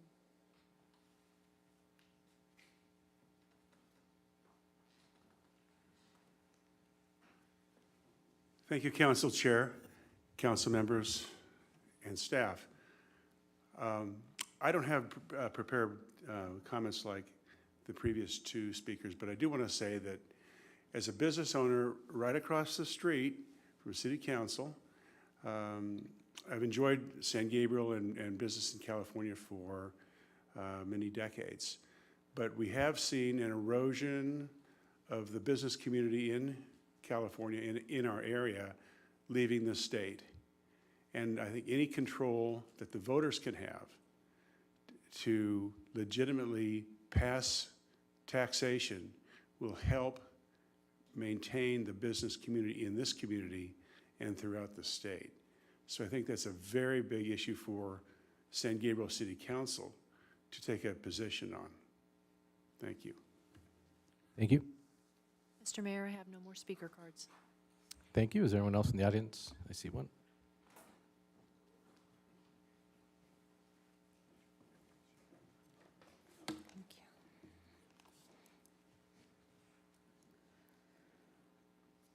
So Mayor Harrington said, bad facts make bad laws. And I have never heard a more apropos statement to describe the ordinance that was passed earlier by our city council concerning the prosecution of 5 local misdemeanors.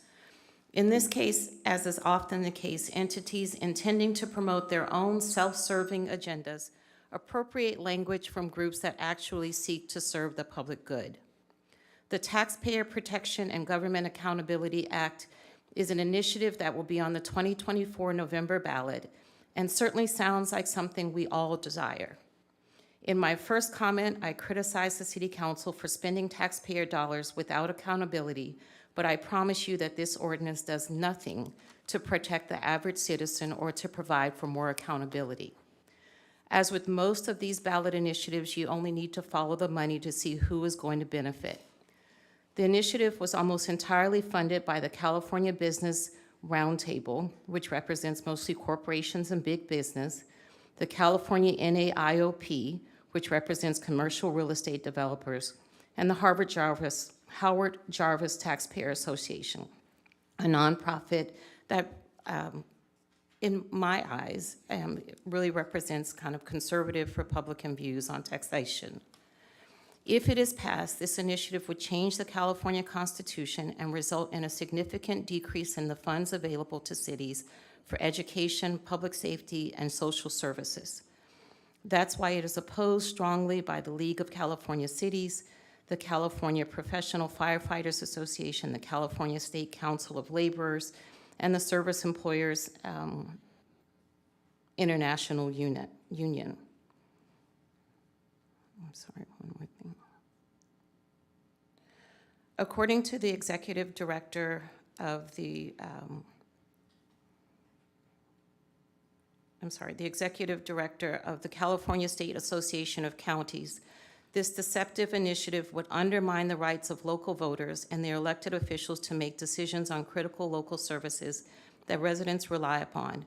It creates new loopholes, but mainly for the wealthy and corporations at the expense of residents, and will weaken our local services and communities. I urge the City Council to, at the very least, stay neutral on this initiative, or even better, to oppose the initiative. Thank you. Thank you.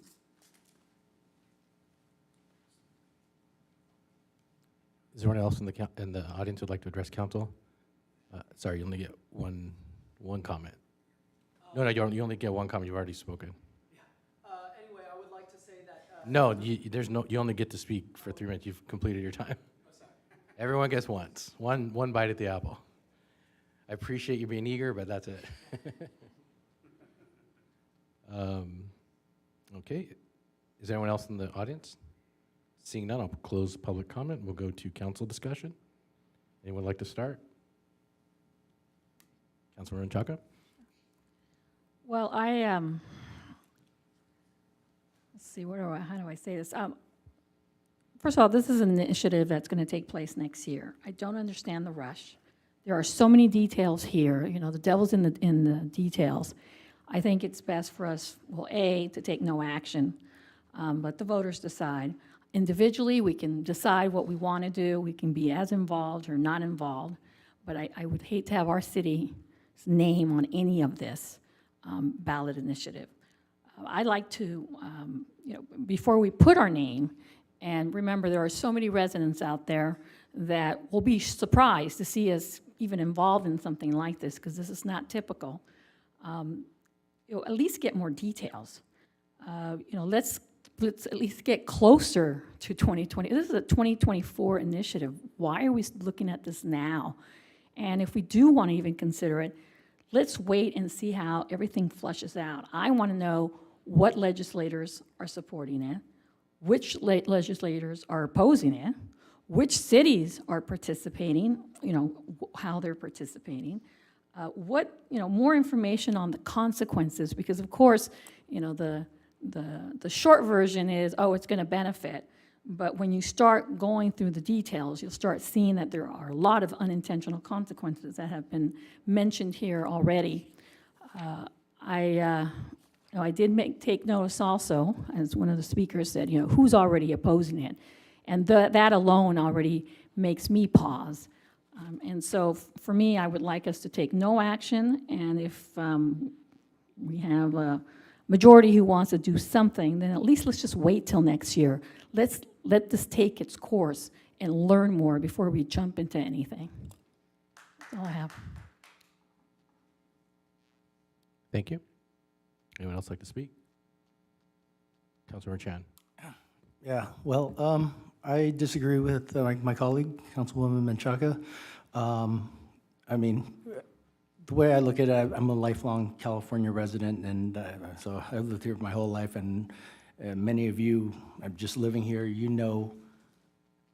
the level of taxation we face in California. And I mean, any effort to protect taxpayers is some bit of help. I mean, I've got plenty of examples of how our state government taxes our residents to death. But I mean, just a real clear example. The high-speed, low-speed train to nowhere, right? California, the state, they asked the taxpayers and the voters, hey, God, now it's 15 years ago. The older I get, the faster time goes by. But yeah, it was, they asked the voters, who are the taxpayers, hey, give us $33 billion to build this super great train, super fast, that goes from San Diego to San Francisco in about 2 hours or whatever it is. So the voters voted for it, and I mean, I kind of already knew it was a bad idea and infeasible, but most of the voters voted yes. So, okay, we're obligated, which is, again, this is to sell bonds, which is basically the state taking out loans that are repaid with interest by the taxpayers. Okay, $33 billion, all right. And so it's supposed to be good, supposed to take you up to Northern California in 2 hours. And then a few years later, they come back and the news reports go, oh, it seems like it's going to be more like $66 billion. It's not going to be as fast. Okay. And then a few years later, oh, it's more like $93 billion. And we're not even close to starting. And then the last estimate I got, I read a news article probably in the last year or so, that's estimating now it's more like $104 billion. And it's going to be high speed, slow speed, and nowhere near as fast as it was supposed to be. And they're not even really started yet. And that's 15 years later. So, I mean, as taxpayers, I mean, we see what the state of California does to us, and I don't like it. And so any chance we can have to protect the taxpayers, I'm on board with. So I urge supporting the initiative. Thank you. Just some clarification. I'm a lifelong California too. Actually, San Gabriel Valley, in particular, Alhambra and San Gabriel. Thank you. Any other comments? Vice Mayor Wu. Thank you, Mayor.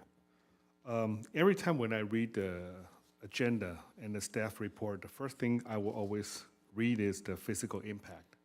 At this one, it seems like there's no physical impact associated with this discussion and taking our city's official positions on the act. But I have a little bit concerned, I mean, correct me if I'm wrong, that I'm committed to ensuring that transparency and accountability in government.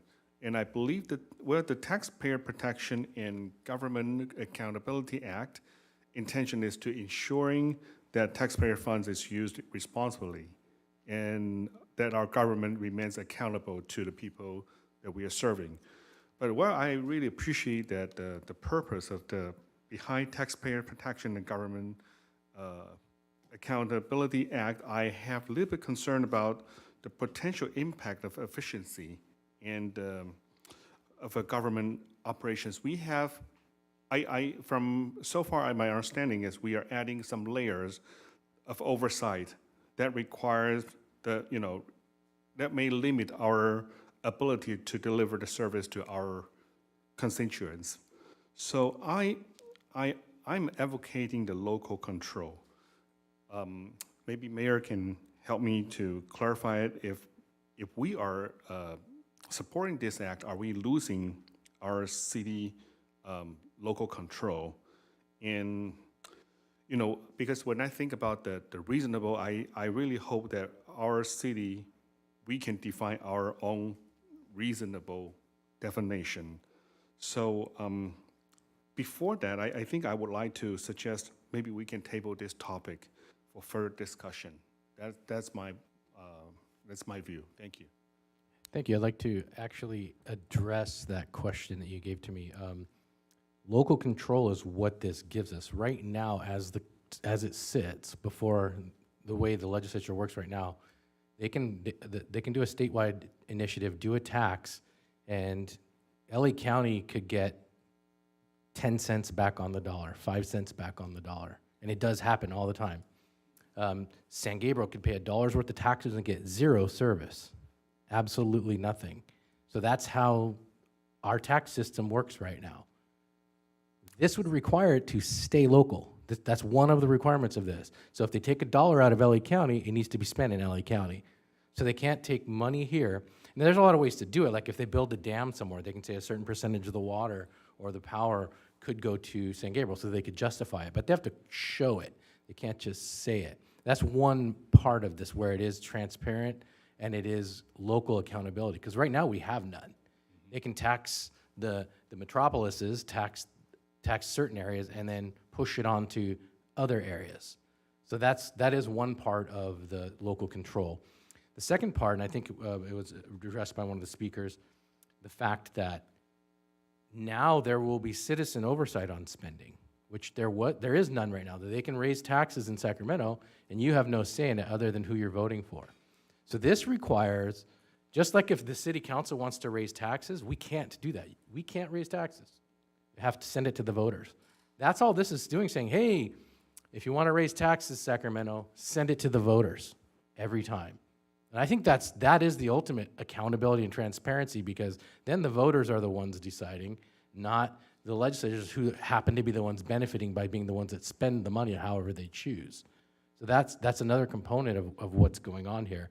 So when we say this is, I don't know how, but when we say this is dark money, or this is, I don't know how they're gonna pay every single voter to vote a certain way with dark money, other than convincing somebody that this is the way to go, which that's how all elections are run, is people advertise and voters vote how they vote for whatever reason they choose, whether you want to consider them well-informed or not informed or just voting however the commercial told them. That's how our system runs. So this is adding at least that protection. Hey, if I'm going to be taxed, I should have some say in it. Not, I vote for this politician that says they're going to do these things, and then they raise taxes on us.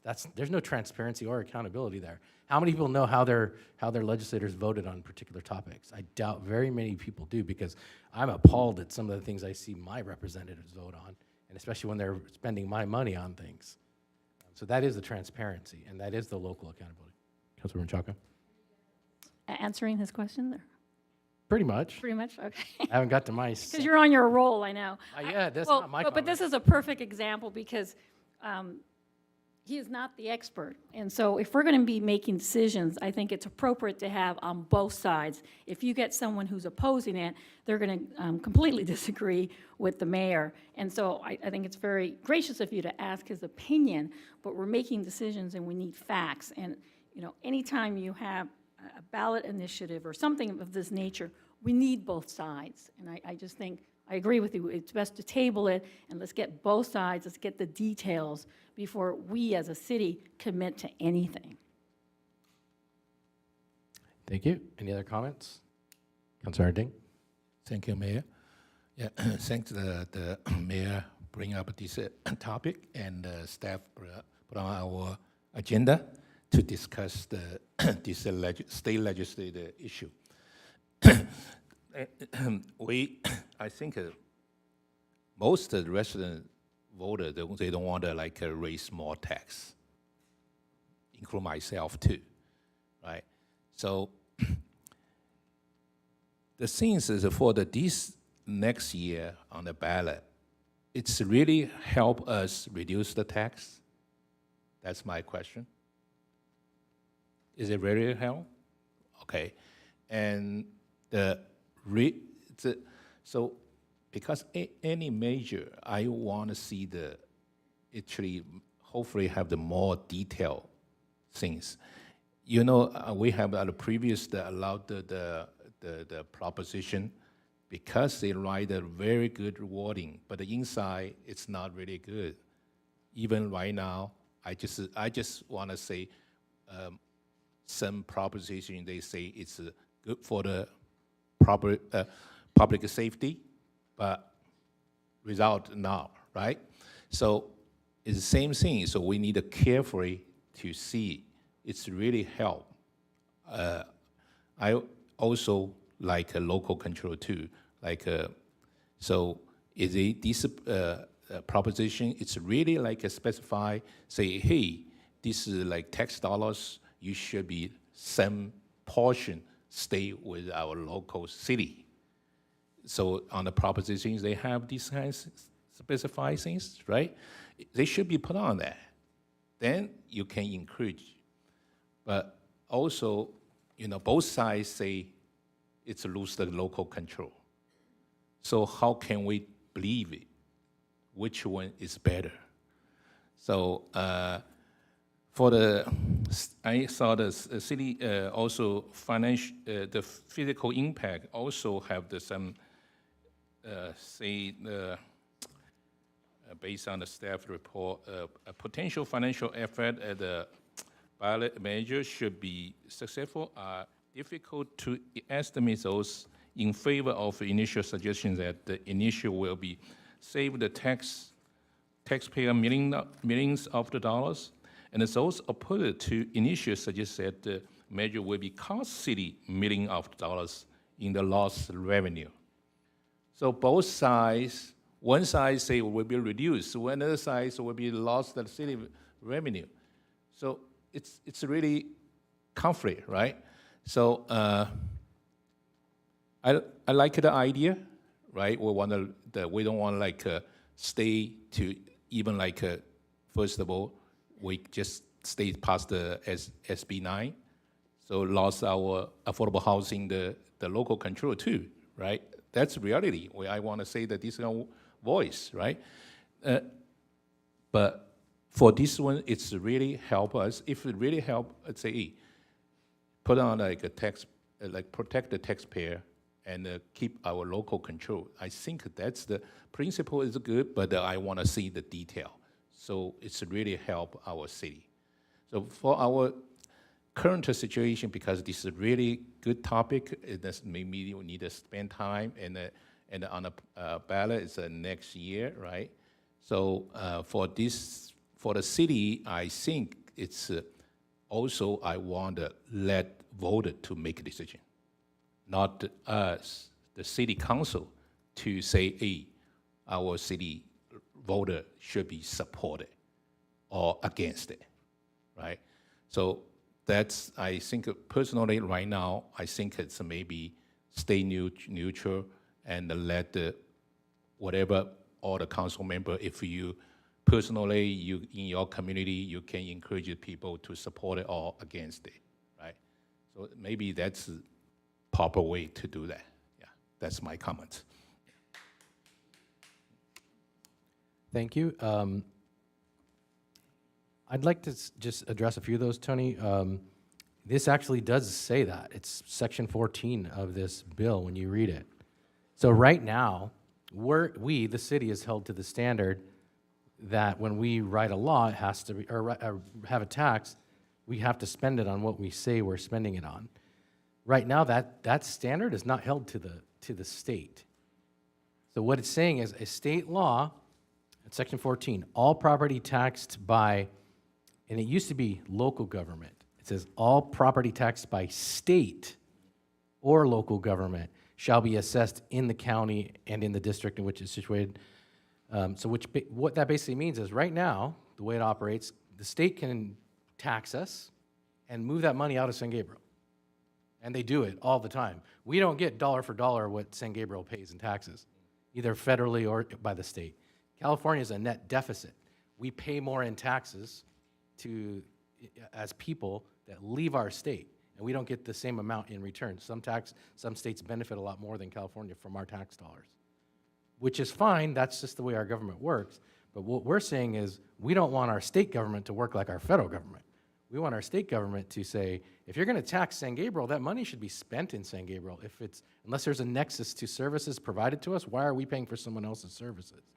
Yeah, that's in section 14. You can see it right there. And that's just a small change in the wording because the language is already there. The only change is they changed it from local to state or local. That's very powerful. It's putting a check and a balance on our state legislature, which has no checks and balances right now. Yeah, but something like state local or like some wording say reasonable, but that's still like hard to define. I like you say we try keep everything in our city, especially when we 3 years ago we passed the major SG. The purpose also we don't want to raise the tax, but we wanted these tax dollars money stay with our city. So that's why the sales tax we increased to the cap. That's 0.75.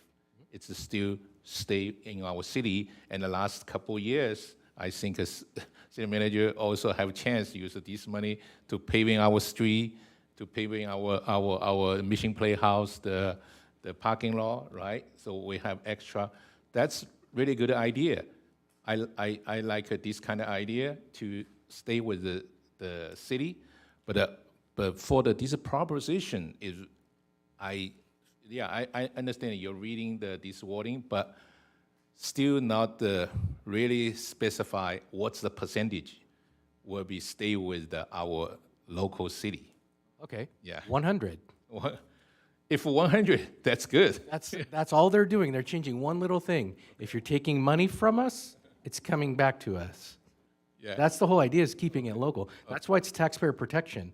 Okay. It's not saying you can't raise taxes. That's why one side says it's stopping, or it can lower revenue. When the government elected official tells you it's lowering revenue, that means it's hurting their ability to keep increasing taxes. It's not going to cut a single tax. Keep that in mind. It's about future actions, and it's oversight on future actions.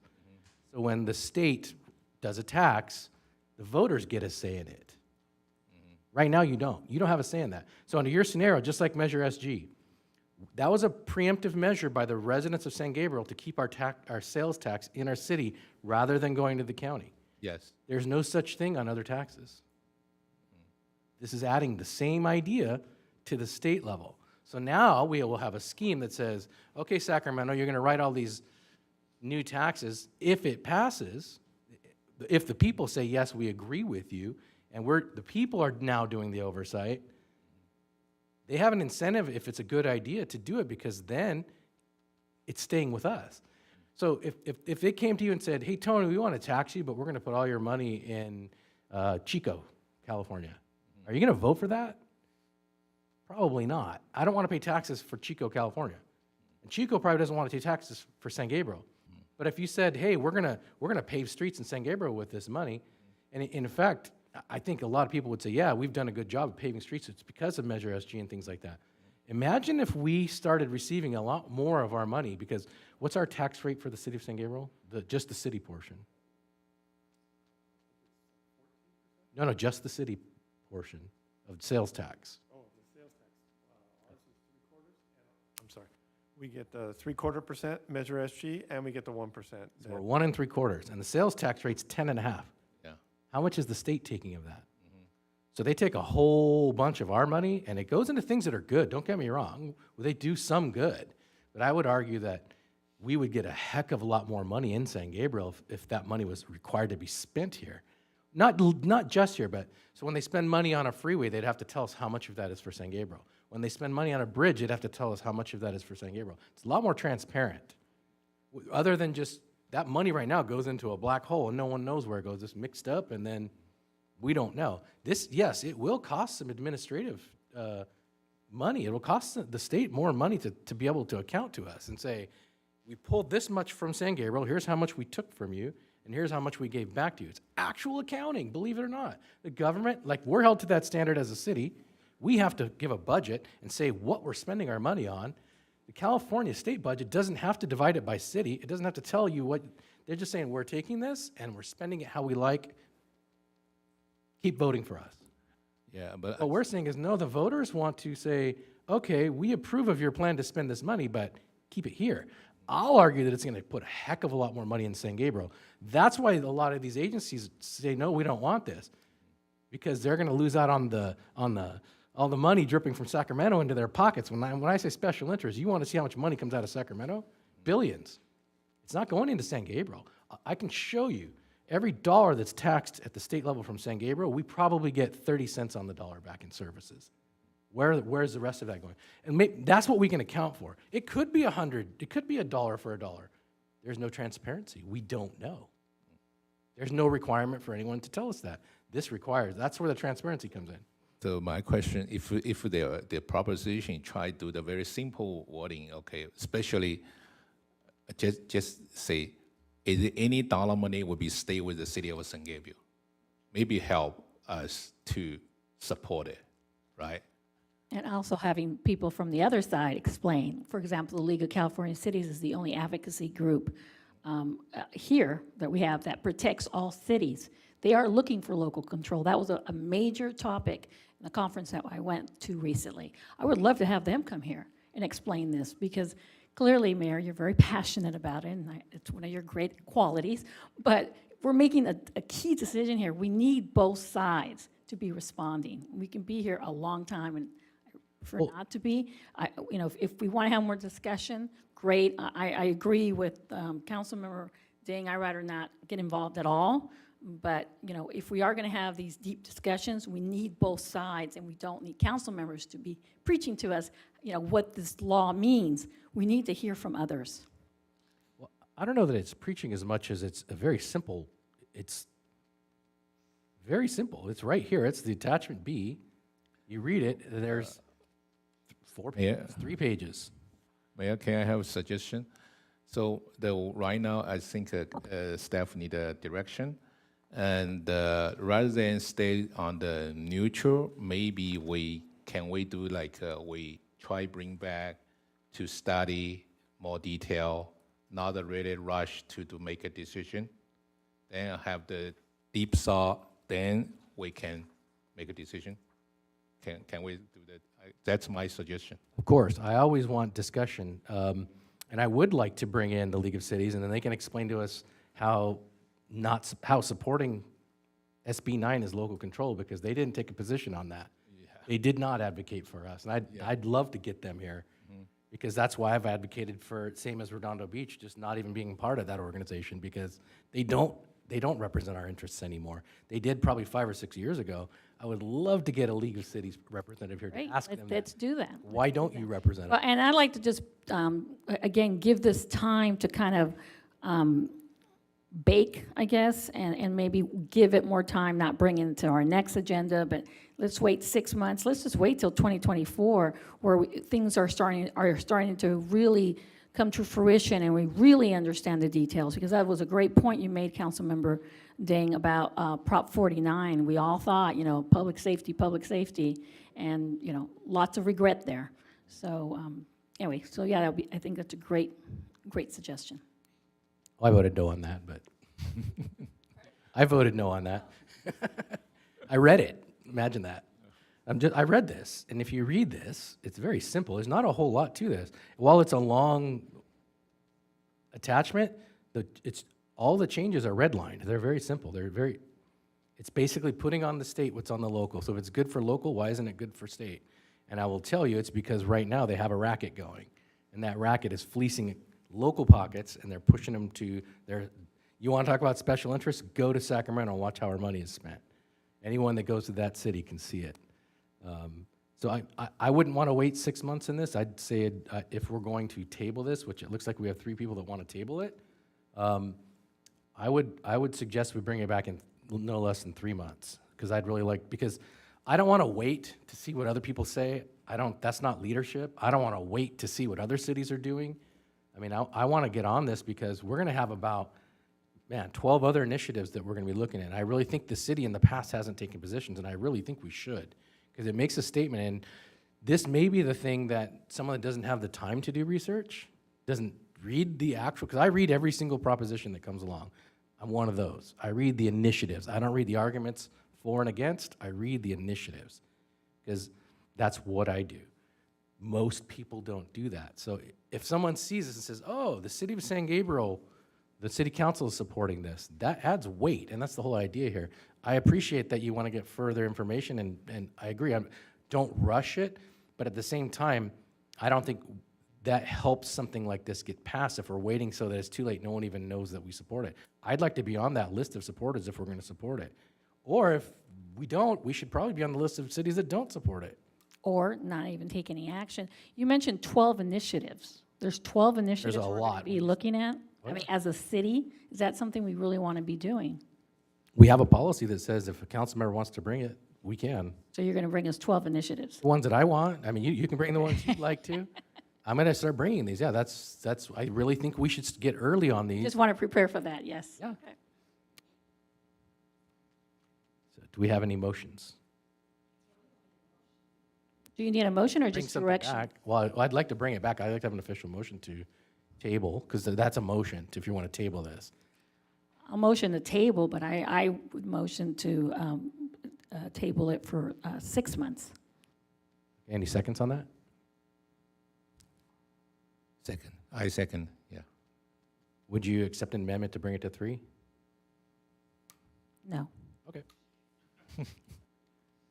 Okay, we have a motion by Councilmember Menchaca to table this item for 6 months, and we'll get a date on that from staff to be determined. And then we have a second from Councilmember Ding, so can we please vote on the motion to table this? Yeah, actually, between these 6 months, maybe we still have a chance, maybe have a special meeting to, if we want it, right? Okay, is that okay? I can call a special meeting if that's what you like. I'll have like Yeah. 7 or 8 initiatives Yeah. on there. How's Okay. that? I already give it to you. Don't ask me for Okay. initiatives because Yeah, okay. we can have a study session on each Okay. one. Yeah, you can Love do to the do that. study section. That's fine. Yeah. Okay, we have a motion and a second. Motion carries. Oops, looks like 3 yes, 2 no. Motion passes by 3-2. Thank you. Next item, please. Appointments to the Civil Service, Community Services, Design Review, Historic Preservation and Cultural Resource, and Planning Commissions. Assistant City Clerk Marilyn Bonus will make the presentation. Good evening, Council.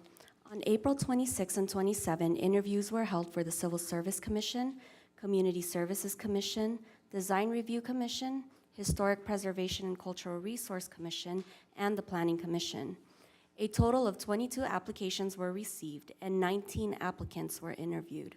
There are 13 seats that will need to be filled: 2 commissioners for the Civil Service Commission and the Planning Commission, and 3 commissioners for the Community Services Commission, Design Review Commission, and Historic Preservation and Cultural Resource Commission. On the dais, you will find ballots for each of the commission. After discussion, please select the number of commissioners indicated on each ballot. If the vote results in a tie, a second vote will be held for the tie vote. Commissioners will be appointed for 2-year term beginning June 1st and ending May 31st, 2025. Thank you. So, what's first? Do we have any factual questions or clarifying questions? Anyone? Questions? Okay, no questions. Yeah, maybe. What is the procedure for the vote? So I have names and the order, 1, 2, and 3. Do I need to, when I vote, do I need to put what order? Like if it says choose 2, do I put this person's my number 1 choice, this person's my number 2 choice, or just choose 2? I think just choose 2. Thank you. Yeah, we're not doing ranked order. You just choose the number. You're only voting one time. We'll use the vote 2 and vote 3 only if there's a tie. Yeah, each one is tallied, so your votes will be tallied on the screen. Well, council is voting. I already have my ballots. Who do I give them to? Are we going to do one at a time or all of them? Whichever you prefer. It's probably better so we don't get confused to do one and then the next and then the next and then the next. That's how we've done it in the past. Okay. Okay, which one's first? Civil Actually- Service Commission. Okay. Let me know, Mayor, when I'd like to make some comments. One by one, right? Just so one commission. Hold on. one by one, okay. Order. Let's do one at a time. Councilman Menchaca had a question. Yeah, I just wanted to make a few comments when you think it's appropriate, because since I wasn't here present, but I want to make it, well, anyway, let me know when I can speak. Will do. Are they clarifying questions or just discussion questions? Just overall comments that I didn't get to say since I wasn't present. So let's just call this other factual questions because you were not here. We'll give you the time right now because we were all here. No, I just wanted to thank staff because I think this is the first time we've had so many candidates. The level of interest, I know it's a combination of our city clerk's office as well as our PIO's office of really going out there and trying to get people to sign up, to be civically engaged through a commission. And so I just wanted to applaud and let you know that I've noticed it. I know, I've been here a long time, and so I want to thank you for that. Second, I also wanted to just suggest, people, for those candidates who do not get selected tonight, this is not the end-all, be-all. Here on council, only one of us has ever been on a commission, and that was Councilmember Ding. And so if you want to continue to be involved, please do. And I just wanted to make a recommendation to our city clerk's office when you do send out the information. Actually, even if you do get selected, you know, I hope we can have a list of some sort, because even though I thought Councilmember Ding was very bold by mentioning the San Gabriel Lions Club, but he made a really good point that, you know, we have so many clubs here, so many wonderful clubs, and all of us are looking for members. Not one club is turning people away. And so if we either had a website that we can direct all commissioners to, those who get selected and those who do not, you know, please stay involved. Don't get discouraged, because what I've seen time after time is people don't get selected and they walk away and never come back. So, you know, just kind of helping keep this momentum. We get them, keep them here, and you know, encourage them to sign up for one of our wonderful clubs that we have here in our city. And that was all. Thank you. Any other council comment? Yeah, okay. Because of the first civil service, the Ballot, when I like it, I really appreciate the service. Past couple years, the city under commissioner, and the one thing that I always mention is because they don't have any meeting for the recently. So I have some suggestion for the future staff, maybe at least one meeting a year to remind what kind of duty for the civil commissioner. That's after I this 2 years interview and find out maybe that's good. That's bring out my some idea. So. But not discussing, right, for the future discussion to about that. So first of all, really appreciate and echo the Councilmember Manchenko to say that it's this time, it's really happy to see it's a lot of qualified people to attend and apply, and hope that if, because position it's limited, so I hope anything, don't discourage you if you didn't get selected, and still encourage all of you community involvement and then make our cities better. Yeah. Thank you. I appreciate that. I would second that we should have at least one meeting, regardless. Let's impanel them. I need one more vote, right? And train them. So just a suggestion. I appreciate that. Yeah. Any further comments? Councilor Chan. Yeah, I just want to echo my colleagues' sentiments that I thank the staff for walking us through this process, and also want to thank all the volunteers who took the time to come interview.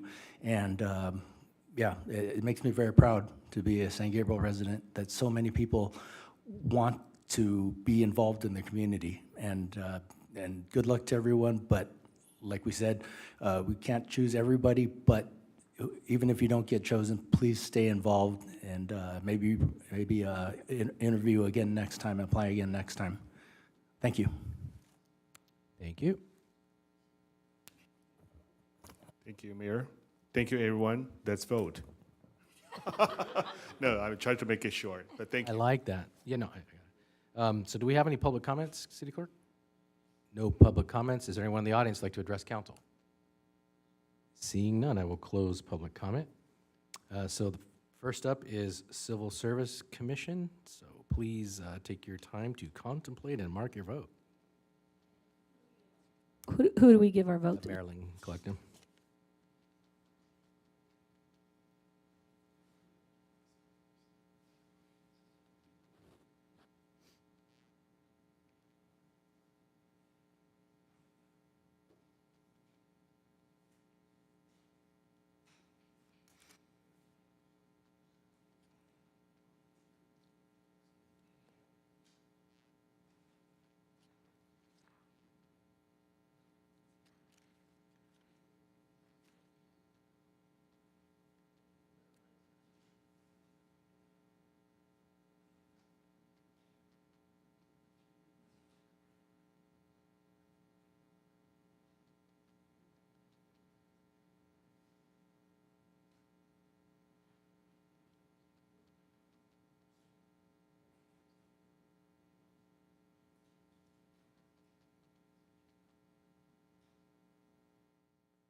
We have 5 votes for George Carney, 4 votes for Howard Fong, and 1 vote for Douglas Richter.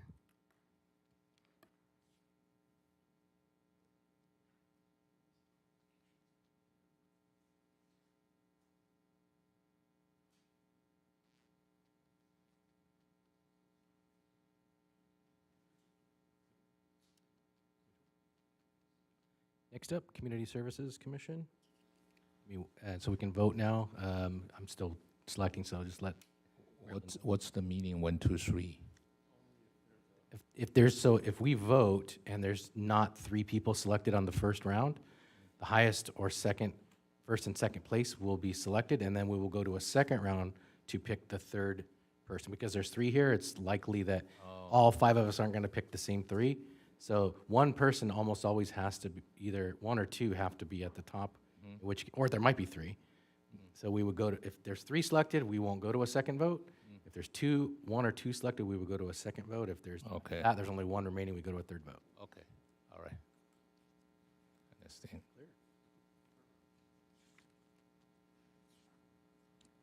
Notes.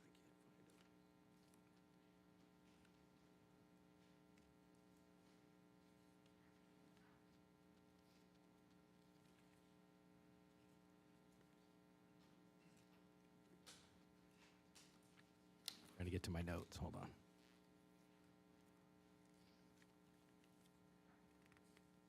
I don't want to try to remember it, do it by memory. I want to look at my notes.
We have 4 votes for Davis Barantes, 5 votes from Nancy Duong, 2 votes for Gary Liu, and 4 votes for Tingzi Zai. Looks like we have 3, correct? That's correct. Right, no second round. See how that works?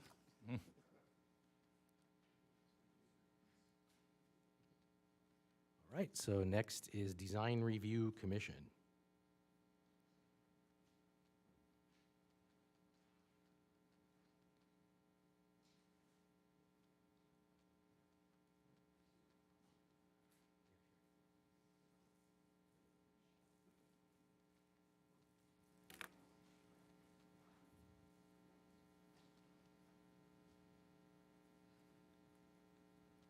Everybody ready?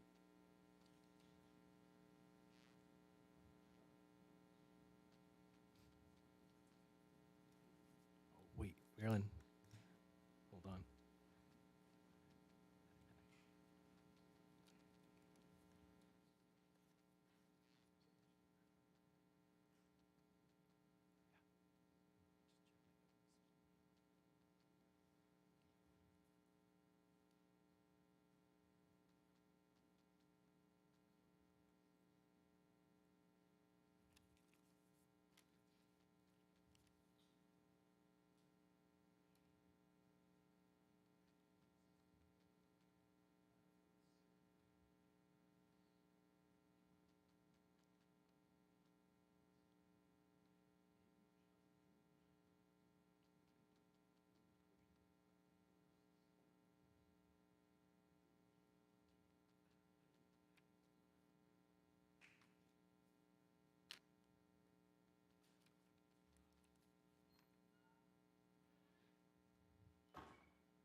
We have 5 votes for Raymond Chang, 2 votes for Sean Hughes, 4 votes for Erlindo Romo, and 4 votes for Luya Tu.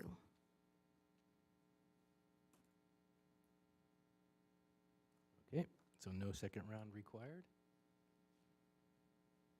Next is the Historic Preservation Cultural Resources, correct?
We have 5 votes for Kyle DeVrient, 5 votes for Eric Urena, and 5 votes for Eric Weeks.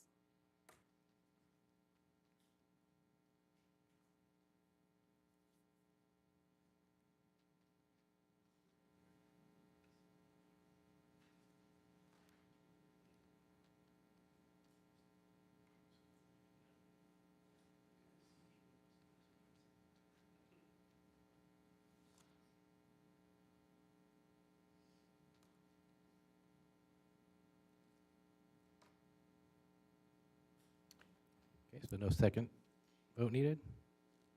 Next will be Planning Commission.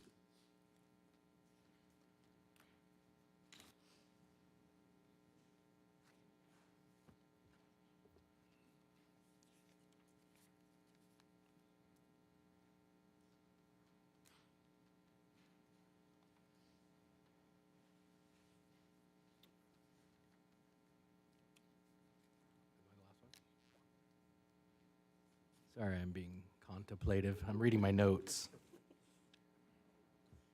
I didn't vote ahead of time, so I'm going back to my notes.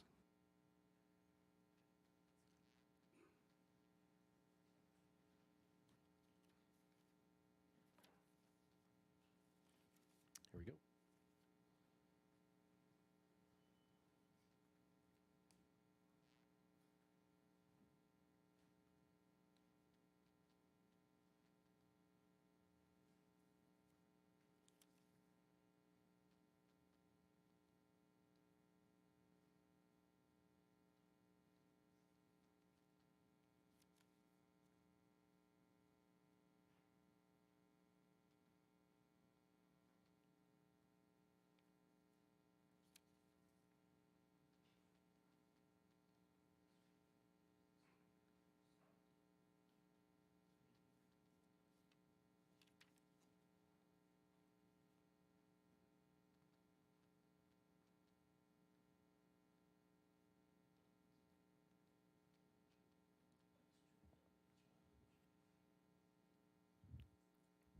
We have 1 vote for Carlos Fernandez, 5 votes for Feng Li, 1 vote for Cassandra Sanchez, 2 votes for Jerry Schwartz, and 1 vote for Melvin Tam. Thank you. So that looks like we've selected 2.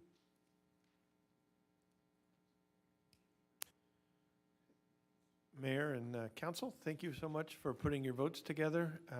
In the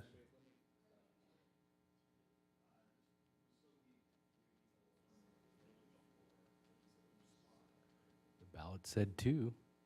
I think what we can do is just take a final vote that all of the folks who got the most votes, that's what the final vote is. Otherwise, we would need a majority, is what you're saying. But we all have agreed, well, in the past, everybody's agreed to abide by. First, second, third. Right. Do we have to have 3 votes for somebody?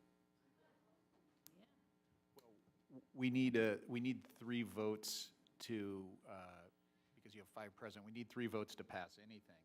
Now, I guess the understanding could be that we could, as Mark suggested, we could just have a vote at the end to adopt the slate as represented by the city clerk. Well, we can, because we're the council, it's our prerogative. Do you want to take another vote on this for the second place? Or would you like to go, as stated on the board, with the second place? Any ideas? It's our decision. Yeah, I mean, I think we should take another vote. Just pick the people who got the top 2 votes. So we're looking at, well, I guess we can't even do that.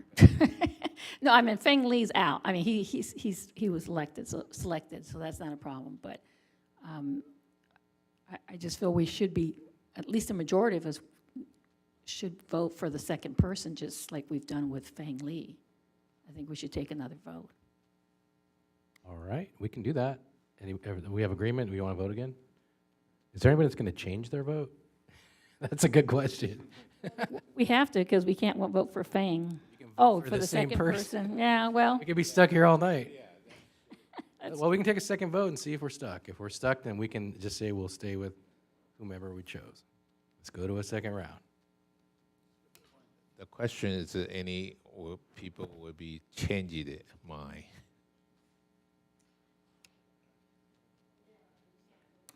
Well, we're not voting for 2, we're voting for 1. You're only going to have 1 vote this time, let's be correct.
Okay, I would just say that this is government transparency in action.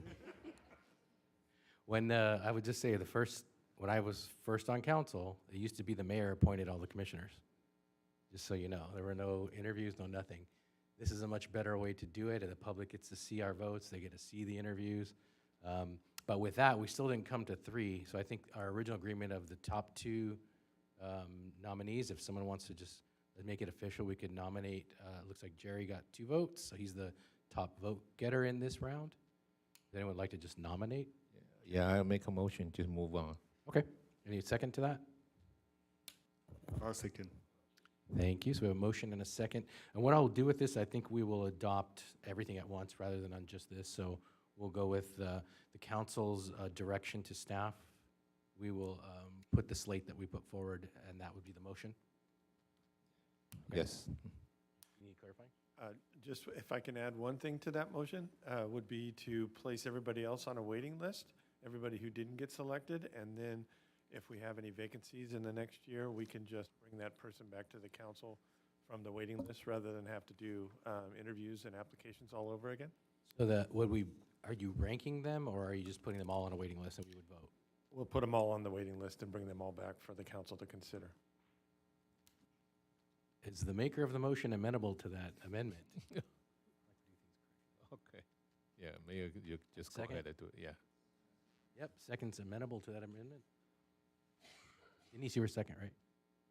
Oh, John was second. Okay, so we have, you're okay with it?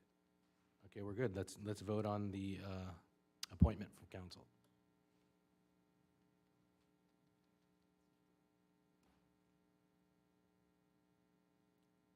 Would you like me to mention each appointment?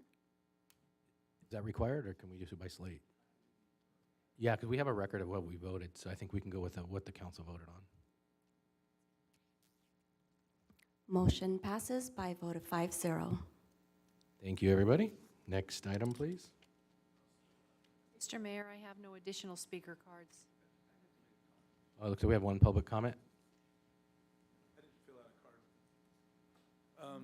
And this kind of to the commissions. So last week I was at the HERE Commission, and they selected 2 youth ambassadors to the HERE Commission. And I don't know if any of you got to see the YouTube videos. Impressive. These youth they were all from Gabriel, and I was very impressed with every single one of them.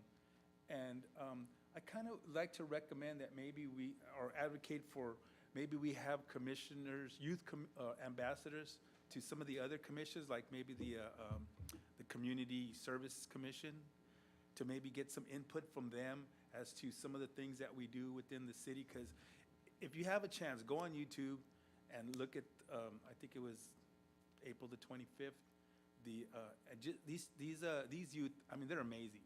And I think they would bring a lot of insight and perspective, of the youth into the commission. So when they decide on some of the activities that we do, I know they're going to be a big asset to the HERE Commission. So I just, just think about it, just a general comment on that. And then, since I still have 3 minutes. Yep, still have 3 minutes. Technicalities. This whole posturing on this, voting for this initiative, right, this tax initiative, I really think that, the council should just stay neutral on it, because you're going to have some people that are for it and some people that are against it. And you might have a majority that are for it, but then you might have a couple that aren't. And, I don't know that that's going to sway the vote of the public, because I know for a fact that I've spoken here about the whole misdemeanor, prosecutions. It didn't sway any of you, right?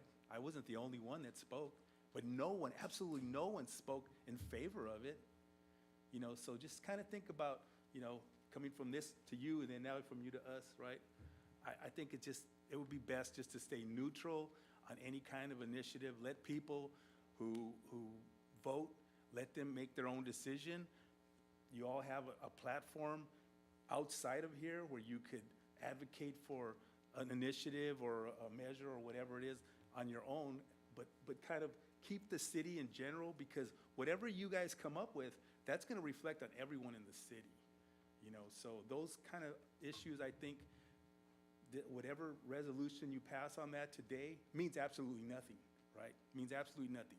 All it is just a political posturing, but it means absolutely nothing. All right, thanks. Thank you. Is anyone else in the audience who'd like to address council? Seeing none. Next item, please. City Manager's report. Thank you, Mayor. Council, I don't have anything tonight. Just looking forward to seeing everybody at our Cinco de Mayo on Tres de Mayo event tomorrow night. Hope to see everybody there. Thank you. Next item, please. Council comments and conference and meeting reports. Anybody have comments? Looks like Vice Mayor Wu was eager. Thank you, Mayor. Well, Councilmember Ding and I were honored to have Assemblymember Mike Fong and Speaker-designate Assemblymember Robert Rivas join us for the walking tour of St. Gabriel Mission District on April 21st. During the tour that we showcased the historic St. Gabriel Mission Playhouse and Blossom Market Hall while discussing the city's current business development. We greatly appreciate the support from the state legislature, and we also urged assembly members to consider that the city of St. Gabriel will need more support, especially financially support, from the state legislature, including updating the outdated swimming pool and infrastructure. And last Sunday, April 30th, Councilmember Ding and I were invited to a free health care event organized by the University of the West. They collaborated with several nonprofit organizations and medical professionals, including dentists, to provide free clinics and consultations. It was a very good event. And since we are having a HEAR Commission's going to host another health expo, then we urge the HEAR Commission may consider to invite the University of the West and the vendors that related to the medical service that to join our expo. Thank you. Thank you. Anyone else have comments?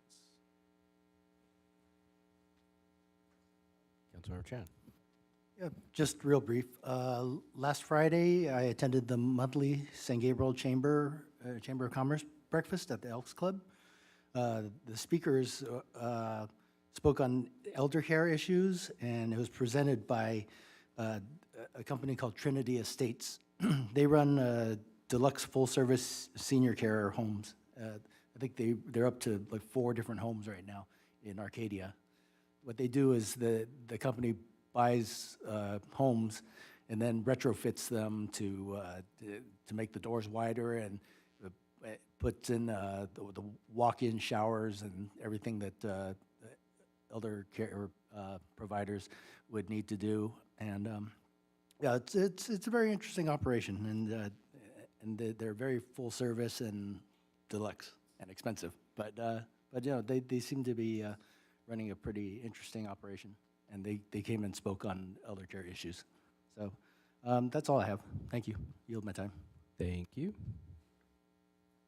To my left and my right. Okay, yeah. I echo the council member who mentioned the 2 events. I have chance to attend it. So, but also I will mention the May, it's, we just proclamation for the Asia Heritage Month. So I hear the community have a lot of event going on, and so encourage everybody to come out. Also really good things today we recognize the photo studio and the nursery. Okay, it's really represent our city, the history. So we need more this kind of, especially our have 64% in Asia. We need the story can share to our community to understand each other. And by the way, tomorrow Cinco de Mayo also is one of the Anthony group with our city, you know. So I encourage that everybody tomorrow night have a chance to attend this kind of event, and so we really represent our city. It's like a multicultural. Thank you. Thank you, Councilor Ding. Councilor Menchaca. Yeah, one more. I did want to mention one thing. Well, tomorrow, of course, it's not Cinco de Mayo tomorrow, but it's our celebration. But maybe some news that people have seen but haven't connected it to St. Gabriel is recently, this is Teacher Appreciation Week, and they've recognized in the state of California, Jason Torres Rangel. And as he's a teacher at Roosevelt High School, but where the connection is to St. Gabriel is his parents were one of the original teachers at Gabrielino. His parents live in St. Gabriel. His parents were also my kids' teachers, and he also got to go to the White House because he's one of the top honorees got to meet with the president and the vice president. And in talking with the vice president, he mentioned that his mother, who was a lifelong teacher, really admired her and was very inspired. And the vice president actually said, well, put her on FaceTime. So they did. But there's been a lot of different reports. Literally every single station has had Jason on there. So it's Jason Torres Rangel, born and bred in San Gabriel, and just a real pride. So just wanted to let everyone know that we're out there. San Gabriel is making its mark, even if they don't live here still. But San Gabriel is doing some great things, those who've been raised here. Thank you. Thank you. Not too many comments tonight. I just want to echo the council members. This was a great day for proclamations. I really think it stands out the way we celebrate some of our local community and what's going on in our city. And we've continued our tradition of not celebrating the holidays on the days they occur. So next, we're going to have our 5th of July celebration, maybe. So yeah, I encourage everybody to come out tomorrow to the Tres de Mayo. So just please, it's going to be a great event. It's going to be well attended, and it's been well attended in the past, so I encourage that. No more items for me. Let me see, no closed session. So tonight we're going to adjourn the meeting in the memory of Marianne Baldonado. Marianne was a longtime San Gabriel resident, heavily involved in our city, volunteered for a lot. She worked just on a lot of projects in the city, and she was well loved and well respected. So we'll be adjourning our meeting in her memory, and Councilmember Menchaca will be making some remarks. Thank you, Mayor. Marianne and her husband, Bob Baldonado, moved to San Gabriel in 1964. She and Bob have 3 daughters, Loretta, Pam, and Kim. Marianne became involved in the community almost immediately after moving here. She stayed involved in the community for the rest of her life. She was involved at the schools in her children's activities. She was a member of the San Gabriel Rotary Club and the first female president of the San Gabriel Rotary Club. She was also a member of the San Gabriel Women's Foundation, the San Gabriel Historical Association, San Gabriel Kiwanis, to name a few. She held many different positions on the boards of these groups. She worked at San Gabriel Mission High School. She was the fund development person for the school.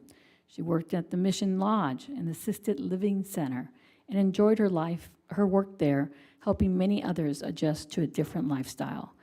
Marianne lived a full life, surrounded by those who knew her and loved her dearly. And for those who had the honor to know her, she was just a gentle woman, just a really good friend, a good person, always very soft-spoken, but very strong on her convictions. And I just wanted to send peace and strength and blessings to her family as they grieve her loss, but they find the strength in her memory. So thank you. Thank you, Councilmember Menchaca. So we're going to have a special study session Thursday, May 4th, 5:30 p.m. to discuss the budget and capital improvement program. I requested the city manager to do this so that council has opportunity to get ahead of the budget and perhaps make some recommendations of ideas we might have where we should program some of our money so that we're a little more proactive. So if you have any ideas, bring them on Thursday of things you'd like to see put into the budget. And hopefully we'll see the public there as well. That's why we do these sessions, so that the public has input as well. The next regular city council meeting will be held Tuesday, May 16th, 2023, 6:30 p.m. The meeting is adjourned at 9:11 p.m. in memory of Marianne Ball.